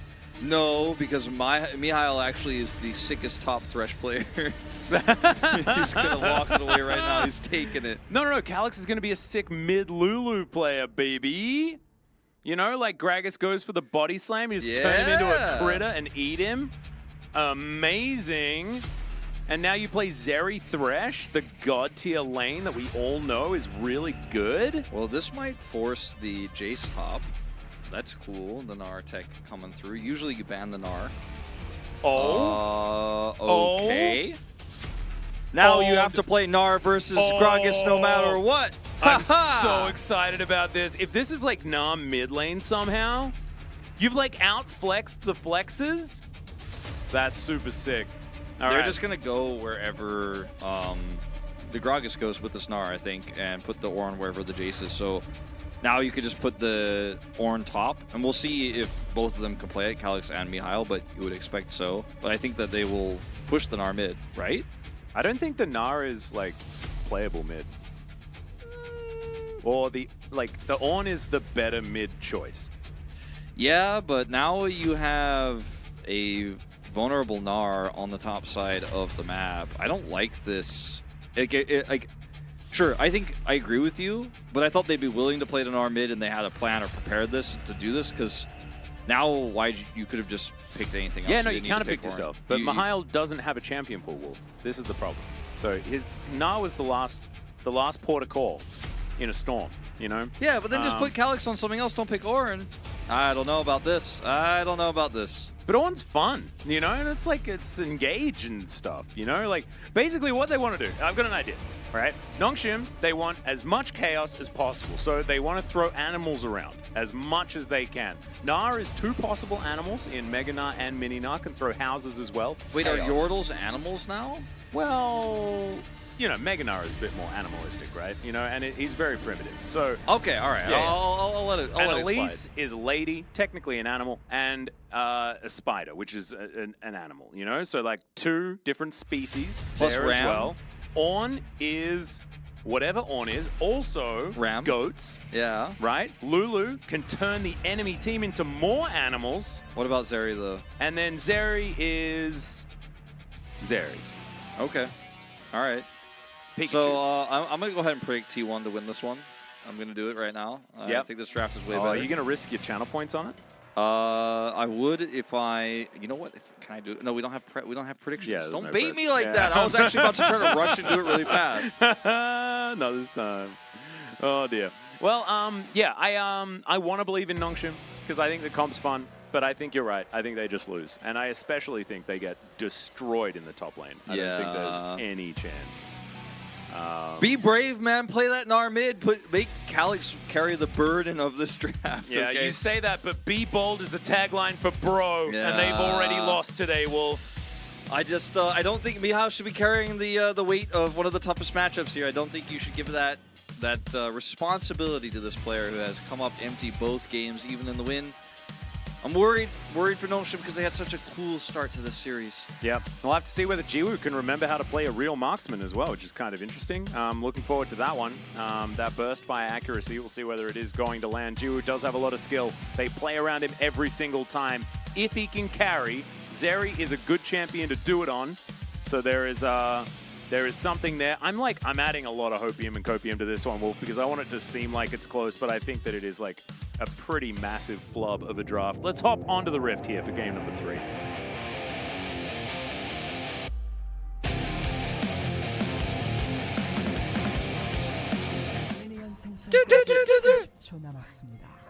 Wow, that one like echoed through the studio. It was kind of weird. Yeah, it either echoed through the studio or Bronson's doing it outside, which might be the case. I hope Bronson's doing it outside. Well, Bay is going to be discovered here by Calix as the two burly gentlemen hit each other with buttons, and we get a surprise teamer. Well, right. I think the good news is Ju is on a 69% win rate on the Zeri with 9 and 4 as his 13 games played.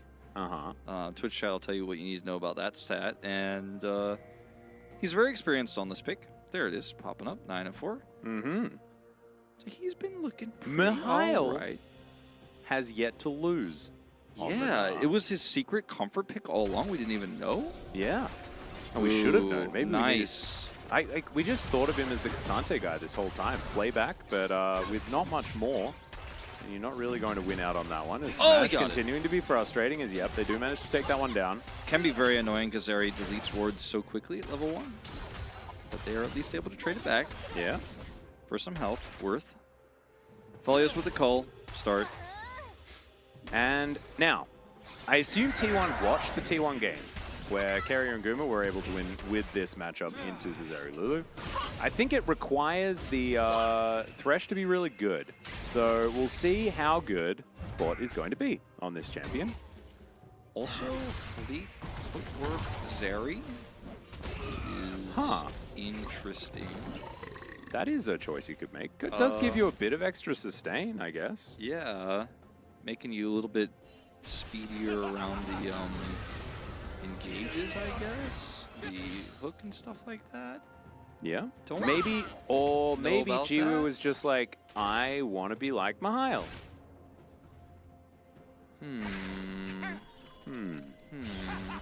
That's a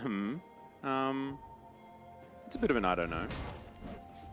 Not sure. We'll see if it ends up being impactful or not. We will definitely know, towards the mid game whether he wishes he took lethal tempo or not. Zeri has kind of been a champion where she's just taken the same runes like every single time almost. Yeah. So a little bit surprising. His hook will connect here towards his bottom side. Not on the Geo, throw a whole bunch of glacial stuff everywhere. His hook was augmented, one could say, Wolf. Yeah, no doubt. Heartsteel Zeri?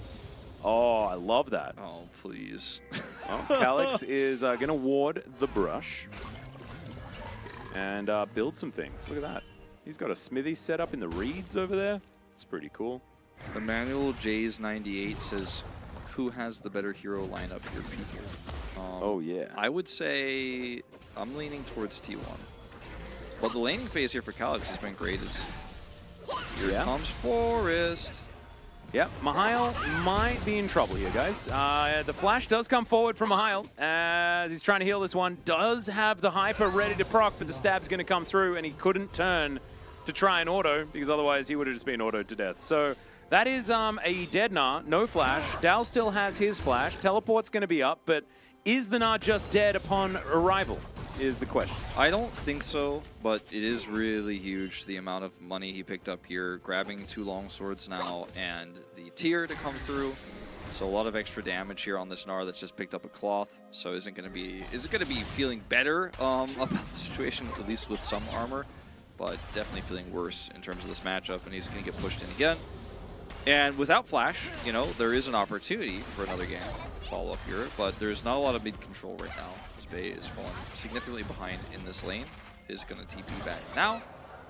Yeah. But I don't think this Gnar is going to die again anytime soon, as we see Forest wants to do something sneaky this scene.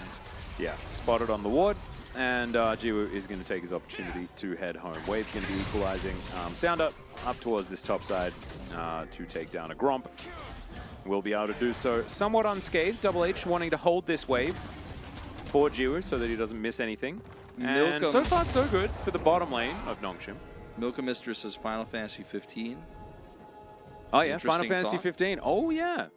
I haven't played it yet, but I'm really looking forward to it. Yeah, Final Fantasy. I haven't played it yet either. I don't have a console that can play. Is it on PC? Yes, it is. Cool. All right, maybe I'll play some FF15 on my PC. I do play FF15 on my PC quite a lot, just in general. By typing /FF. Yeah. It's generally the way that I like to play most of my video games, to be honest. But I think Mika Mister is a really positive person, so he was definitely referencing. Talking about Final Fantasy 15. Obviously, yeah. Let us know how it was if you want to play it. As we've got a bit of a fight brewing. Ornhorn going to come through. That is so much value. The hook is going to connect, though. Finds the Lulu and will be able to take her down. But Jungler destroyed. And Nongshim should be able to get control of this Smite area. Smite available here for Sounder, as we can see. The Drake loses interest in the battle as Calix is going to have to flash. Get himself out of the way. Oh my god! This Gragas is too good. He killed two also dragons! Too good. And he killed 2 dragons. It's insane. How does he kill 2 dragons like that? But in all seriousness, that fight for Nongshim was so dirty. You have the Ornhorn, so you're like, okay, maybe we could do this 4v4. But then you lose your Lulu. Really good flash here from Bae for the cast to actually try to get Ju in. It doesn't actually push him into danger, it actually pushes him away. Good idea there, though. Then you hold on to this Drake until you're like, wait. We have Smite, but they don't. And yeah, this was really weird. Like if you focus it down and then smite it, you're like, okay, I'm feeling great about that. But then just like held the HP, took some damage, and lost the fight. That was very bizarre. And I'm pretty sure Sounder had Smite. I'm pretty sure he did too. Did he not have the evolution on it or something? Because yeah, like, it wasn't went under 900, but maybe he just doesn't have the. I don't know, man. That was weird. Yeah, that's. I want to push that one down to 450 if you can. But they had like the damage and the focus there. Got there as well. Yeah, I don't know. Anyway, that was very weird. That's fine. Sounder struggling a little bit. Not exactly falling behind when it comes to farm or anything like that. And the composition will still do stuff. But if bot keeps hitting these Qs and keeps making stuff happen on this Thresh, it's going to be very difficult for Nongshim because honestly, this Thresh is kind of running the show right now. And it is absolutely great to see if you're a T1 fan here in Challenger. Well, it's not good news for this game being competitive. That fight going over so one-sidedly to T1. But they're going to turn this into a Herald, so both early objectives here. Yep. And we're going into a mid-game very quickly here. It's going to be an earlier mid-game where the Rod of Ages is going to be stacking early for Bae. You're going to have the Aphelios finishing this call. He's going to be building some big overheal shielding. Ooh. And it's very difficult for Zeri to outpace him in team fights, especially on one item herself, which is going to be further delayed here. The Fleet Footwork, not going to give you the same carry potential in these fights either. Yeah, that one's the odd choice. Definitely a strange turn of events. I mean, straight up might be a mistake. Like, I'm not going to assume that, but might actually just be a bit of an error there. Wanting to have the extra sustain and movement speed, I guess, is understandable in the lane, especially with Cleanse. Like, Cleanse, auto, you move extra fast and things like that, and you're feeling okay, but I still don't think that it is a great time as Sounder is coming back from base once again, and this Elise hasn't really done anything all game, right? And nope. An Elise that hasn't had an early impact is an Elise that is not really the one that you want. We've seen very few junglers in the LCK actually get value with Elise Zeri. It's really like expert level where you have to get value out of counter ganks, where your Zeri is, you know, vulnerable in the lane, the enemy jungler comes down, you're actually lying in wait, or you actually find the jungler earlier. You know, something like a Sejuani gets bullied by you. But you picked it with the Zeri, or you picked the Elise, then you picked Zeri, so you don't have a strong power point there. And it's kind of awkward now that she's significantly behind. She did pick up the 1 kill, but the Viego is going to be so much stronger in these upcoming fights. You already have a Drake lead here in the next 80 or so seconds. There's going to be another Drake to fight for. Where Zeri isn't any stronger than she was before. Yeah. And they can use the Herald to also control the prio. It's a real tough one. Sounder did find the smite button there, as now doesn't have very far to go, but Ornhorn comes in, misses bot, and Forest is now taking a lot of damage from Jiwoo. Can he actually lock this one up? And he does. And now Bay has to get out of there. The wild growth perfect for keeping Sounder alive. Fadeaway barrel comes in to slow down Jiwoo. The counter throw? To take him out, and yeah. The counter throw right before Drake, as you could tell the team, the front line and the back line were on very different pages there, as Bout's throwing his lantern out. He's like, all right, guys, we're going home, right? And they're like, no, we're chasing. We have no vision. We have no idea where we're going. And Bout's like, but I put the lantern out. Oh, put a hook out there, too. That's not going to lead to anything either. Yeah, I have to say, like, Bot is still pretty impressive with how he's played this, but Forest doing some Forest things. You know, we know that the guy does get a little bit overexcited sometimes. Like, Let's have a look at it. Watch his lantern. He's like, it's time to go home, children. I'd say, you know what? They at least got the rappel off. I missed my hook. Let's get out of here. I'm flashing. I got my lantern. Let's leave. They're like, they are not leaving. Yeah. We're going in. He's like, I thought maybe we could leave, Bay. Now you flash and I have to use my ult.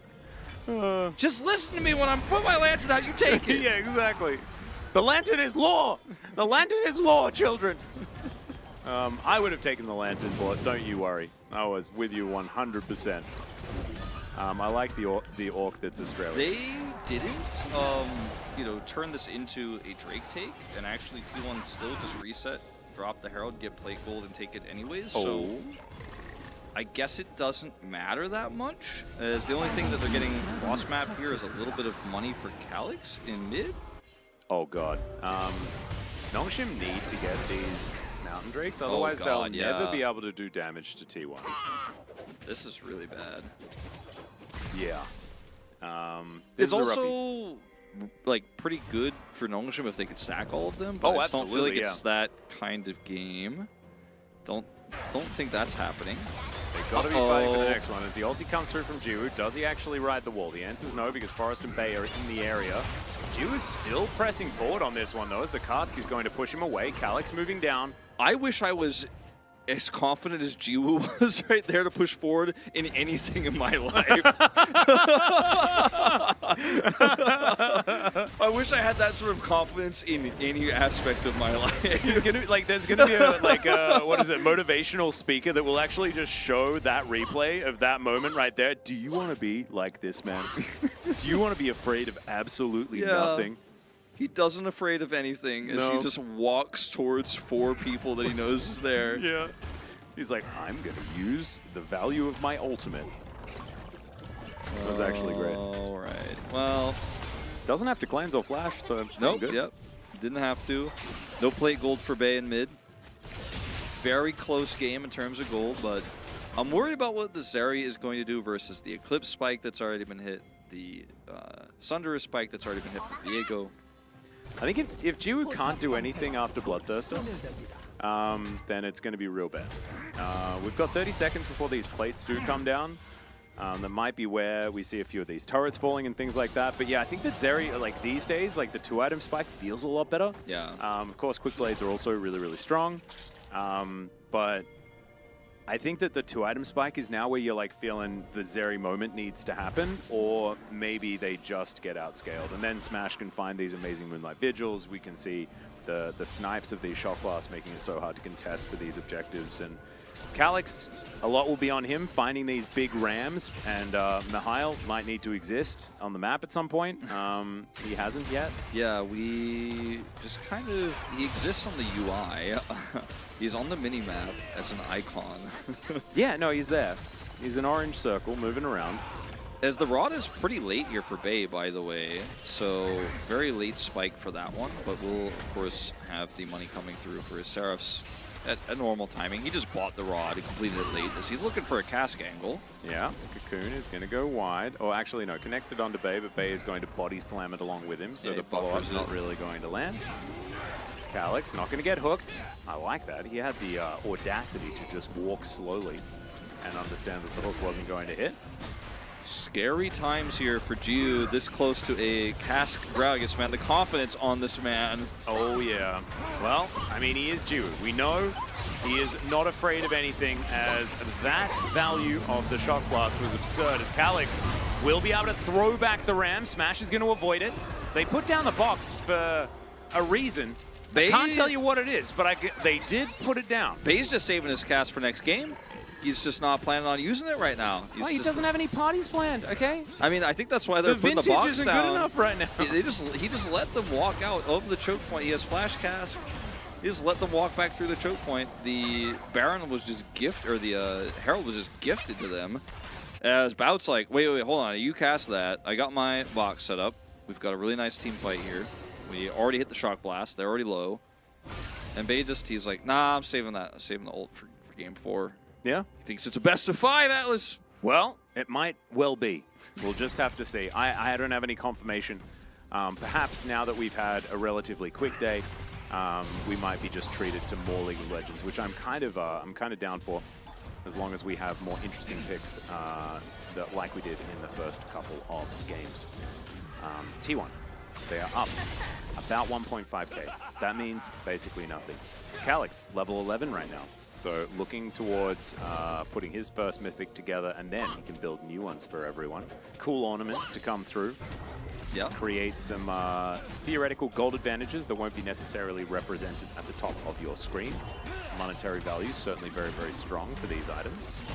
Just some additional stats, as we're going to see if T1 can siege up this turret. It's not they who hold the Herald. It is actually Calyx at the moment.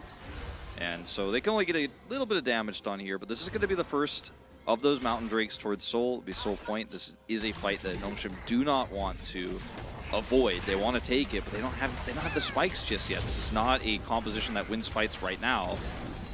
Yeah. But they have to try. No, they definitely do. Dal is just going to take this out of turret. Didn't actually have a lot of information, so he didn't stick around in the area, but he should be able to get it, as the charge actually does come through there. I thought maybe they'd miss out on that one, as Forest taking his Gromp right now, and Dal should be able to move on up. They're a bit late on this one at T1, but let's see whether Nongshim can actually hold this area. Hook goes wide for now, and the Shock Blast, that's what we've got to see. Can Dal find the squishy underbelly? The answer is no. They're going to be able to find the Drake here first, as the Ram does come through. Big ulti to come down from Jiwoo. Finds the first kill as well, as he's just running into melee range against everyone. He flashes the Moonlight Vigil. What the hell was that? He's still going to die, but he takes the Aphelios with him. And now we'll see whether the rest of Nongshim can actually take down T1. Wow, Jiwoo really wants to win today. Yeah, he really does. He, like I said, if I had the confidence this guy had in anything in my life, man, I think I'd be president right now or something. Yeah. I don't know. Sajax said it best. Sajax just screamed, Jiwoo, you psycho. And 100% I agree. As Sound is going to be able to take down Forest. Good flash there from Mihail. Showing some gusto here as he throws a statue away. This is... now he's dead. So that's a triple kill for the Jace. So never mind. Looked good for Nongshim. They do manage to get a Drake. But now T1 just killed them all. And now the Jace is unstoppable in terms of the damage output he has in these fights. This is also going to be a turret going over. Now, they don't get such a lead that they can just do Baron or anything like that, but this is super disjointed for T1. Dahl was pushing bottom side here. They have no control of this fight whatsoever. Still waiting for that cask engage. Yeah, not going to be the one he wanted, as the engage here from Mihail is actually good. You can see why he has such a good win rate on this champion, and the follow-up there from the Ornn is great. They also have wild growth, so lots of CC. But the Zeri dies in what you could call heroic, you could call foolish, you could call psychopathic. And then I think he collected the Moonlight Vigil and then flashed. Is kind of how it went. So yeah, and now it looked cool and then wasn't. Without his damage, Jace just wins these. There's no Megadar anymore. So, I mean, the fact that Forest dies here too makes this less bad for Nongshim, but like if he lives here and gets that transformation, this gets even worse, and they can actually push even harder. Still going to push quite significantly. Yep. Cocoon goes wide. Forest gets a bit lucky that he gets distracted by a control ward. As Smash has red and white guns, so he's got a lot of damage. Extendo Beam is going to deter T1. And as we look at the top of the screen, that gold lead has stretched to the tune of about 3,000, 4,000, something like that. And Nongshim, yes, they got the Drake. Definitely very important. Gonna need more than that, though, and T1 is starting off the Baron. They actually are gonna do a LCK T1 and just start the Baron on spawn here. They have a lot of damage in the box, so I guess they can do this. Yeah, the zoning box is going to come through. Maybe it was a little bit early, though, as the Ram comes in as well. Gets some knockups. Can Sounder get in there? He cannot, so the Baron does go to T1. Smash is extra dead.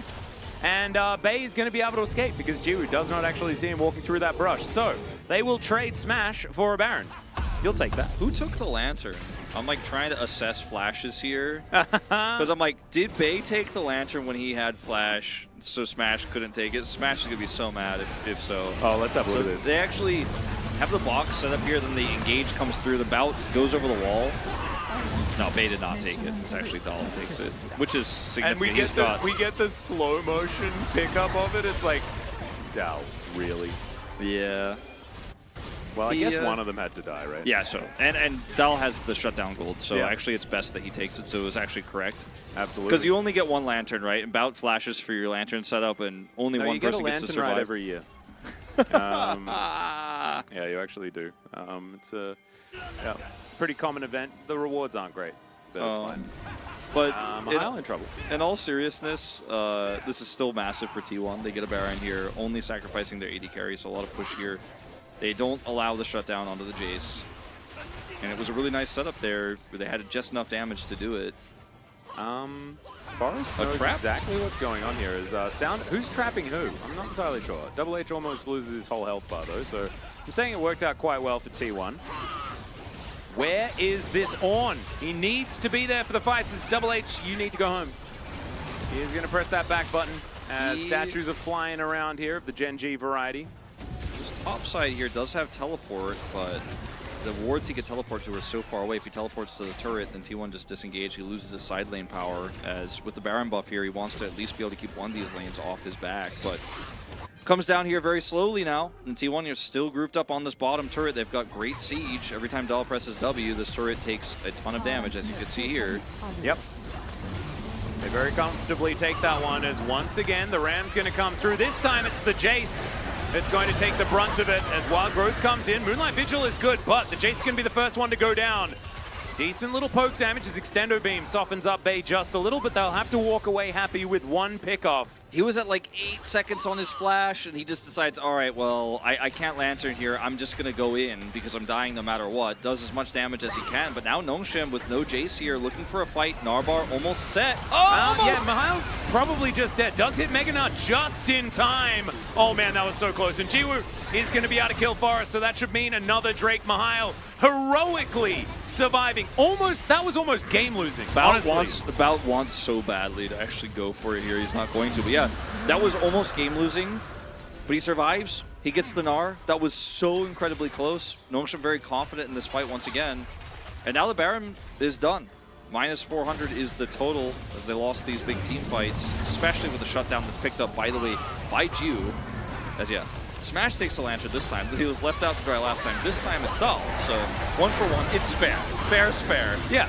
As his flash is like, you could see it on the cooldown. They're so close. I think it was like 9 seconds, 8 or 9 seconds away. So he dies. And then Mihail almost blown up here. If he dies, this is 100% unwinnable fight. The Smash is still full health, but he lives. He has the Mega Gnar, and that's the Drake. That's the team fight. And T1 losing control of this game a little bit. They definitely are. Smash also, I feel like there was an angle to probably just kill Mihail there and still get out, but not able to do so. 4,000 gold. Like, the entire gold lead is actually just out. Like, 100%. I mean, there is a little bit of Jiwoo being able to answer that, but so much of this game is going to come down to what Dahl can actually do with the huge advantage that he's been able to pick up here for T1. Jiwoo's playing out very well in these team fights, though, and he does have third item Infinity Edge done. Like, man, that's a lot of damage. That shutdown gold from killing Dahl was actually so massive for him. I mean, he's picked up so many kills this game. He's a whole item ahead, as you say. And actually, really important where the gold is. Yeah, exactly. On Nongshim. Honestly, having a lot on Sounder as well with his 3 kills that he's picked up does mean that he can actually build some damage, and Merlin Omcon not as bad as it used to be, so getting to 2 items will mean that they actually have to somewhat respect magic damage. Dahl also needs to hit a Shock Blast consistently because all of the money is on him, so he needs to make his gold worth it. He needs to get a high damage per gold in this game. And so far, he's been pretty consistent with that, but getting picked a really unfortunate timing there on the bottom side of the map, stopping that Baron buff. These things need to not happen. He needs to be hitting Shock Blasts, and those Shock Blasts do less and less damage the more these Drakes stack up. So T1 absolutely cannot give this next Dragon. I think they will try to control sides and then group up for this Baron. Solo laners do have TPs back up now. Bait just caught his, so if T1 win this Baron fight, that leads to Soul Point, that leads to a lot more control over this map. See how decisive Nongshim could be on this call. Elise does have a stopwatch. It's really about the GU angle in this fight, 100%. straight up. I agree. I think that also Calyx needs to start these fights well. I've actually really enjoyed his use of Call of the Forge God so far this game. I think he's actually been pretty impressive. And now if you have a look at the top of your screen, T1 are ahead by 1.6. That means they're actually behind. There are 2 ornaments that have been put together.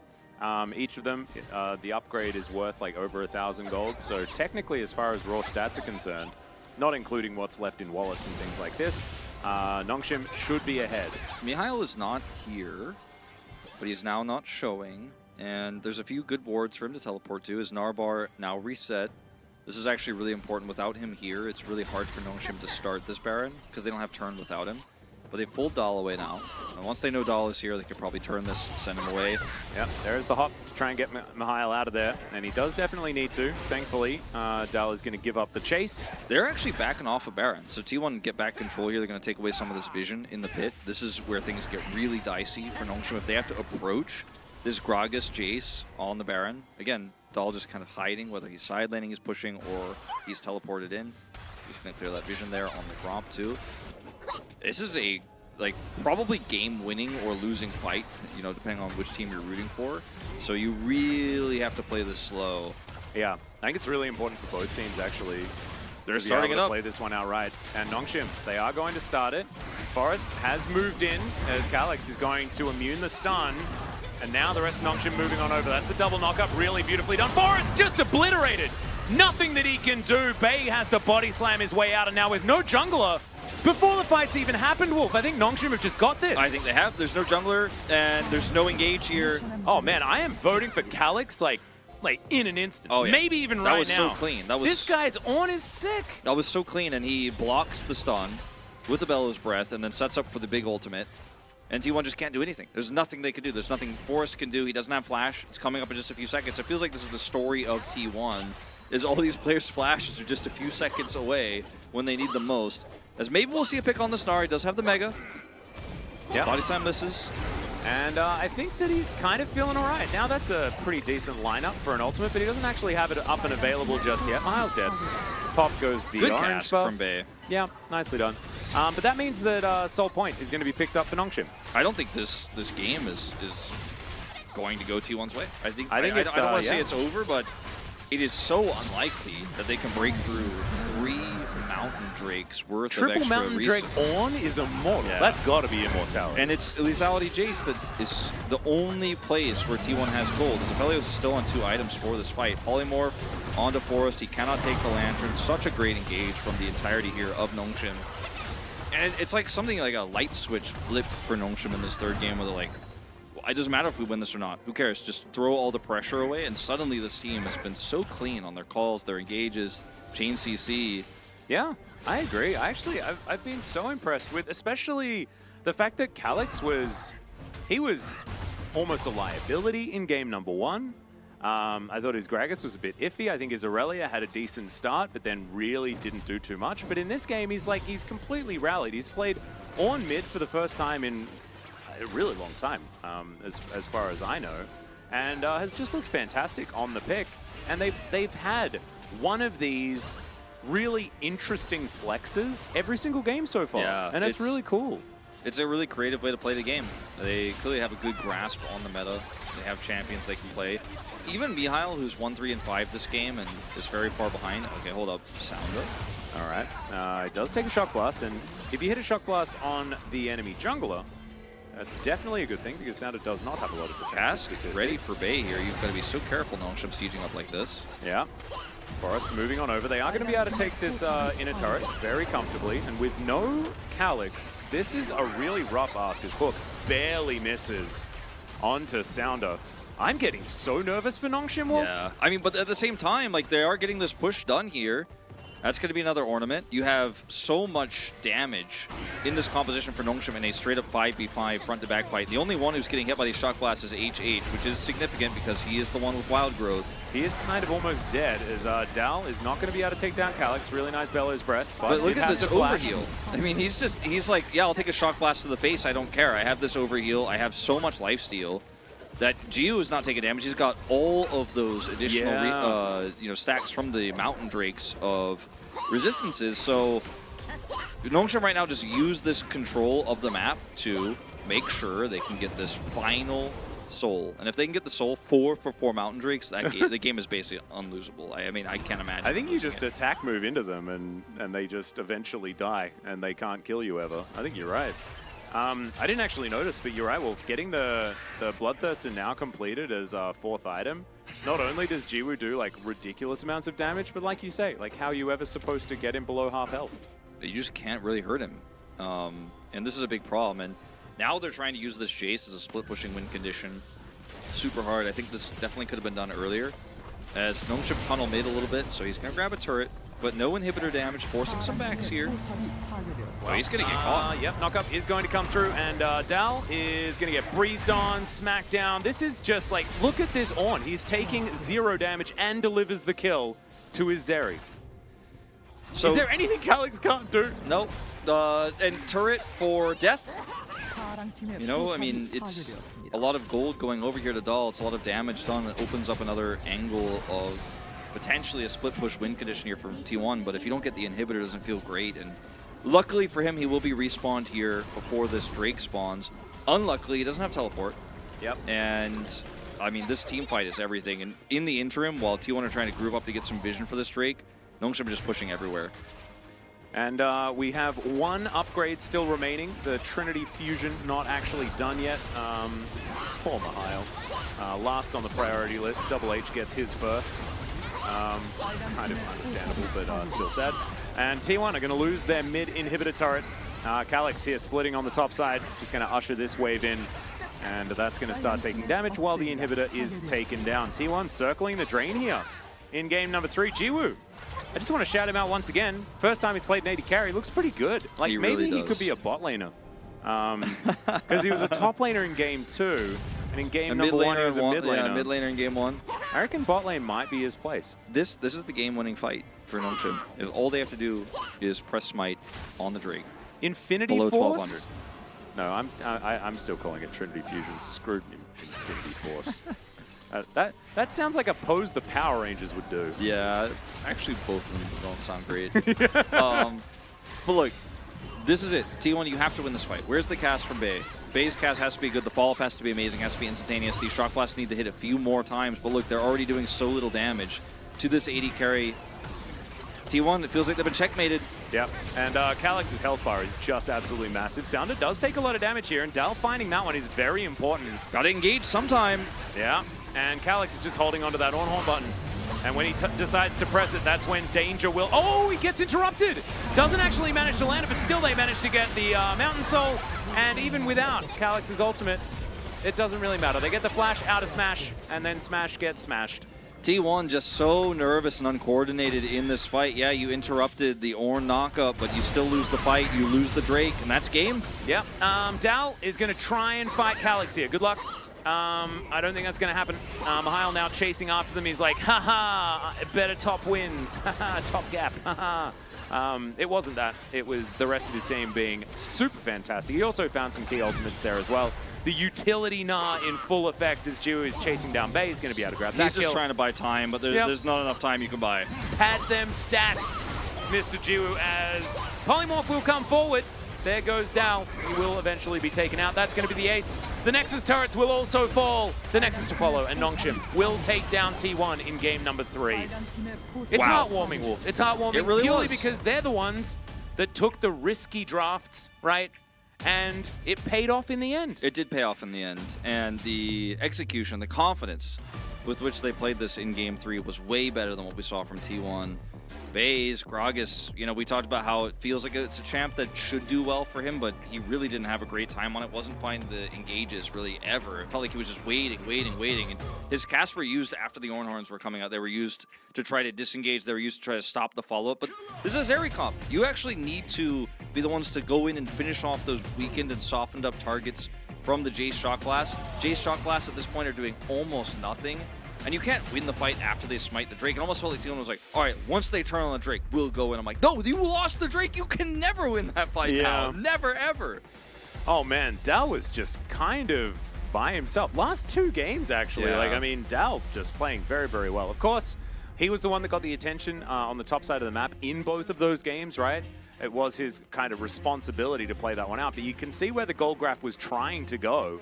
And then Nongshim, they found some heroic team fights. And I don't even think you can really blame T1 for this necessarily. I think that a lot of it is on Calyx finding great angles in these team fights and Nongshim keeping the mental game afloat.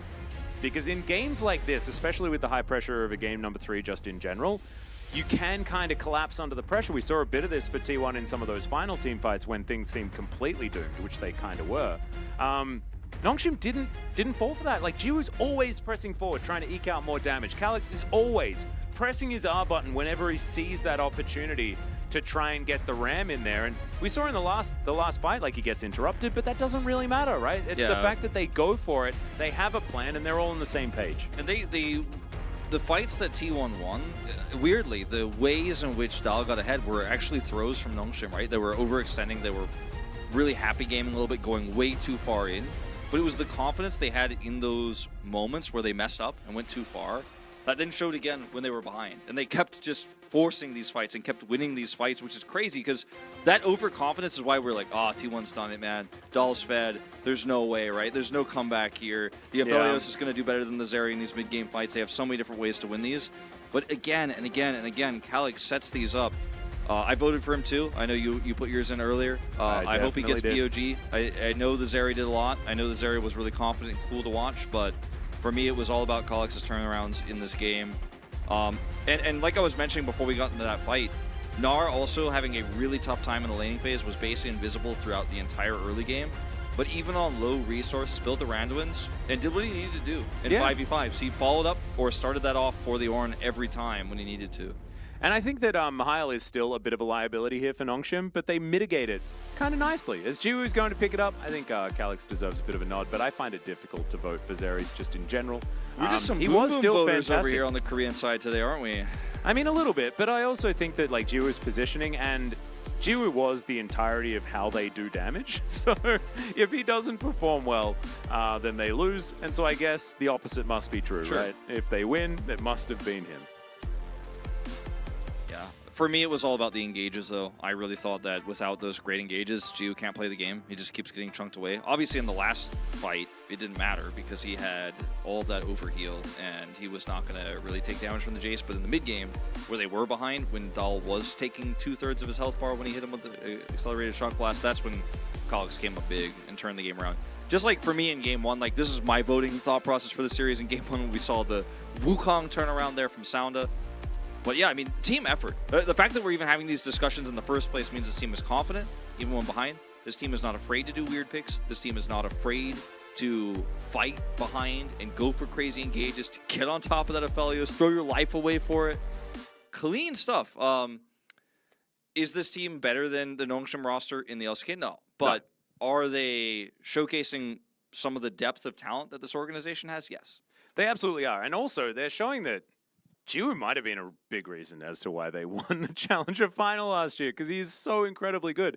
I think Chronicle has been saying this for quite a while as well. I think Jiwoo has had some more standout performances. This isn't like a breakout game or anything like that. He has been having really, really good games here in Challenger. This did demonstrate the majority of his diversity, right? Like, he's played a Neela game, but like she's supposed to be played on that bottom side. Today he had Veigar, Cho'Gath, and then the Zeri. You know, and plays very well on all of them. I think Cho'Gath left a little bit to be desired, but I think things went wrong around him a little bit there. Yeah. And also the Gwen was... Yeah, Gwen was a little bit of a problem. She was a big problem. Yeah. He's now 10-4 on the Zeri. This team has Kalix, who's just recently come out on the scene, right? Just became of age to play in Challengers. Yep. He's got a wide champion pool. He's willing to flex stuff. He's picked up a lot of POGs. We look at this team, and it looks like a set of players that could be some of the new superstars in like 2-3 years, you know, if they can continue to grow. And that's what this Challenger system is all about. And that's the moment where you're happy that KT roster, that roster of players, that D plus Kia's academy team are all still here in Challengers so that they actually get that good practice. That's like the trade-off where you're like, yeah, I wish these players were in LCK. They're kind of stuck in Challengers. But it means players like the players we just watched crush T1 here are actually getting that good practice and molding themselves into stronger players that we could see in multiple years' time. I think that is such a good point because I hadn't really thought about it like that, right? Like having good players in Challenger is still really, really good, even if you feel like they're kind of stuck in Challenger or whatever. The fact that they're still in Korea is kind of the main thing, right? So the more prestige we can give to Challenger, the more value it is to still be in Challenger and compete to the best of your ability. Like that's really important instead of just having it be like LCK or bust. Yeah, we have a really incredibly skilled solo queue system, obviously, in Korea. Like, solo queue is very high level here. People come here to boot camp because the mechanical skill that you see in solo queue is so insanely high. A lot of regions try to implement champions queue to try to make their solo queue environment, so to speak, a little bit more competitive, work on some shot calling and playing with some players that you don't normally actually calm with. Like, that's a really cool system. But we don't have that in Korea because we have this insanely robust system. We have then the academy system below it. We have LCK, which is extremely competitive, and the solo queue. So all of these things are kind of just like swirling around to form what is tier 2 and what is tier 3. And then I guess you could even argue tier 4, just solo queue players like Dongmu before she got picked up. You know, even streamers I would put in this category because they're trying new things. They're like some one-trick streamers out there that are so good at one specific thing. You get good practice against that. Well, actually, like a lot of these one-tricks in Korea are some of the best practice that that our pros actually get is because there are some people that are just like, I'm obsessed with Hecarim. There's that one guy that has like, he had over 2,000 games on Top Azir last year or something like that. And we actually saw a few Top Azir games. Like Dove, of course, played it because he already has like over 6,000 games on the champion. But like we saw Bertle picking it up and things like this. Like there are a lot of like one tricks that I think are really important for champion diversity for a lot of our players because you can realize like, oh crap, like if I'm like this good on this champion, it actually does well into this matchup and all this sort of stuff. Like I think it's so cool because the depth of your champion pool is dependent on the amount of things that you need to be able to play. And there's not a lot of people that are trying to think of that thing that's off in the distance that could do well in a very niche circumstance because it's very difficult to put enough time into it, and it's also very difficult to put enough quality practice into it without people sort of seeing that it's happening and then just banning it away. And then you're just like, well, why did I waste my life doing this? And now my skills on other things have atrophied and blah, blah, blah. This team, Nongshim, they are obviously have massive depth of champion pool, cool strategies coming through. Playoffs for them, you know, with this win over T1, you know, you're like, oh, okay, probably won't be able to stack up to the likes of KT, D+, probably if they make it through that first round. But on the other hand, best of 5. Yeah. Really wide champion pools. That series goes, you go like 1-1, and you're already feeling pretty good as Nongshim because you're like, well, what else do they got? We've got everything, right? And suddenly becomes an exciting team to cast in playoffs, actually. So looking forward to that. I really like Nongshim games here. Like I was worried about it because I sort of hate Cassante. I think Cassante is just kind of annoying. But now everyone's just first banning it every single time. And not only does that mean no Cassante, but it also means they had to ban Cassante. So something interesting slips through the ban gap, right? Like actually really, really awesome. Now that people are doing that, everything's just fantastic when it comes to casting Nongshim. So I'm actually, super psyched about this team just in general. And I also don't have a lot of bad things to say about T1 either. I think that Dal had a great performance in the last couple of games. I think that Bay's Gragas actually looks really good, but I think they're missing a little bit of coordination, and Forest kind of forests a little bit hard sometimes. Yeah, I think they were very nervous in that last game. I think so too. I don't think the Viego was great for the comp. He used it very well early, but then, you know, they weren't willing to actually... They were too slow. And they were losing the war of attrition, which is hilarious considering they were the ones with the Jace in their composition. Yeah. But ultimately, those Drakes start stacking against you. You're going to start losing out control. we don't normally have like this serious of a conversation about challengers and the ecosystem and stuff. I think like, we're just really excited about like the fact that we had interesting drafts. You know? I really enjoyed the games today. Like usually we just kind of sit back and we're like, so yeah, like what RPGs you like? You know, what's up? You know, we finished the day. You've just forgotten the first 2 series that we had where I know, but I mean at the end of the day, at the end of the day, we're usually not like, wow, like let's sit upon the top of our kingdom of the Korean League of Legends ecosystem and be like, look at the beauty that is all of these young players of the growth and talent that's possible. Yeah. Yeah. I just love my region. The other regions have to do challengers queue, and then pros already tweet that it's dead and it doesn't work over there. But Champions we're over here queue's just like, a joke anyway. Yeah, exactly. It is kind of hilarious because the one weakness of the LCK historically has been the lack of champion diversity, the lack of trying new strategies. So stuff like this does make us excited because that's one thing we normally are not very good at here in Korea.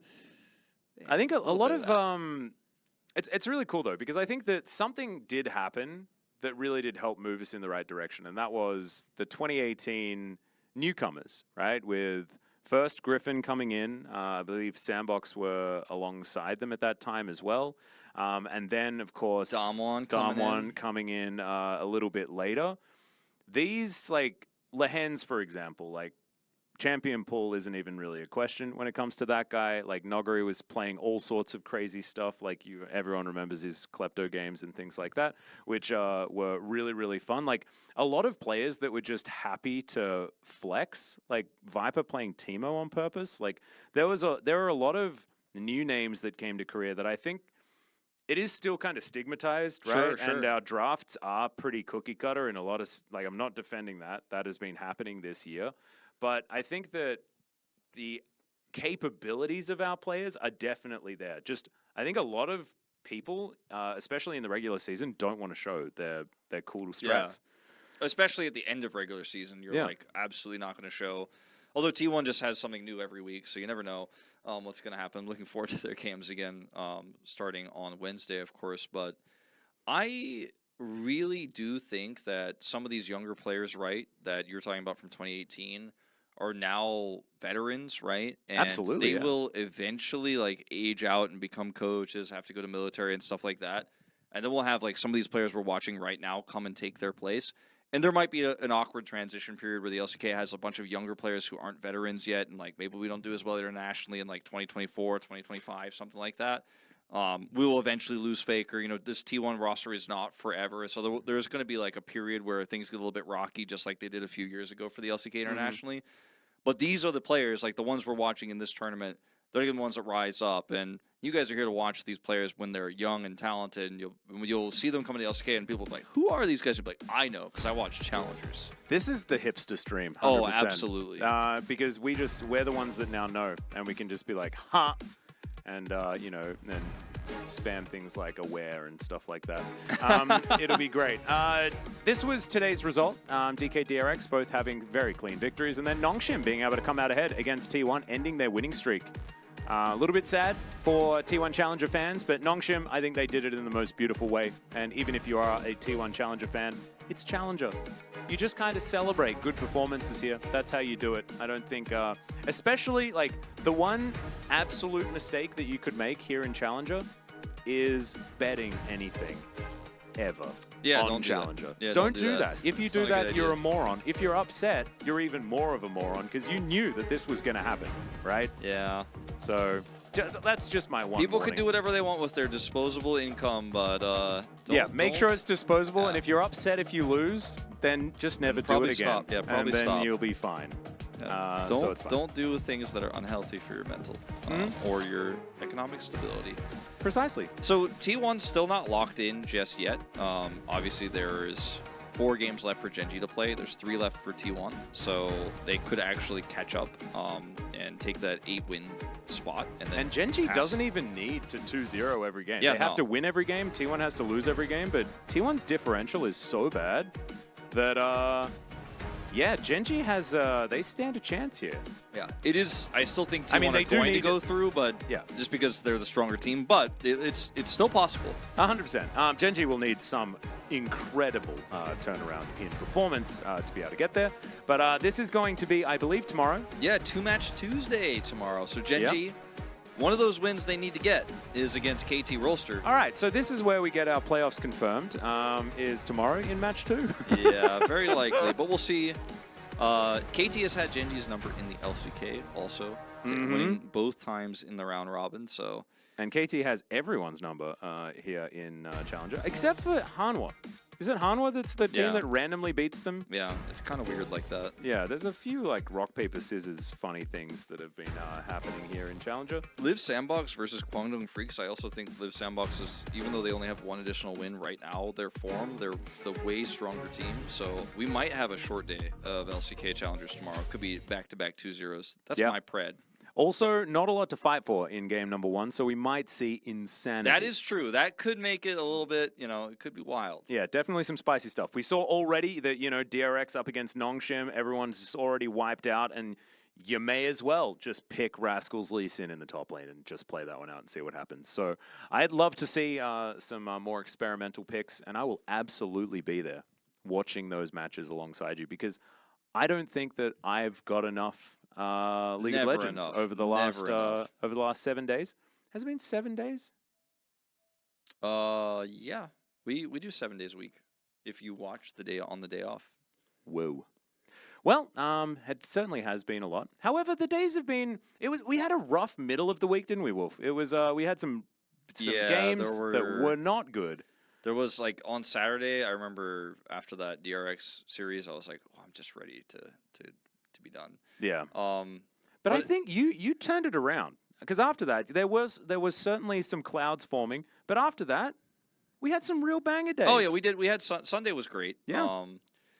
But thanks for watching, guys. I hope you enjoyed our like little mini Pog State episode where we talked about our region over here too. Thought that was really fun. Well, we could just like record it and just tell Ian to put it at the end of the next one. But we've been told to stop talking, and I guess we'll do that. Good night, everyone, and we'll see you tomorrow for more Challenger. Bye.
곧 포탑 방패가 사라진다.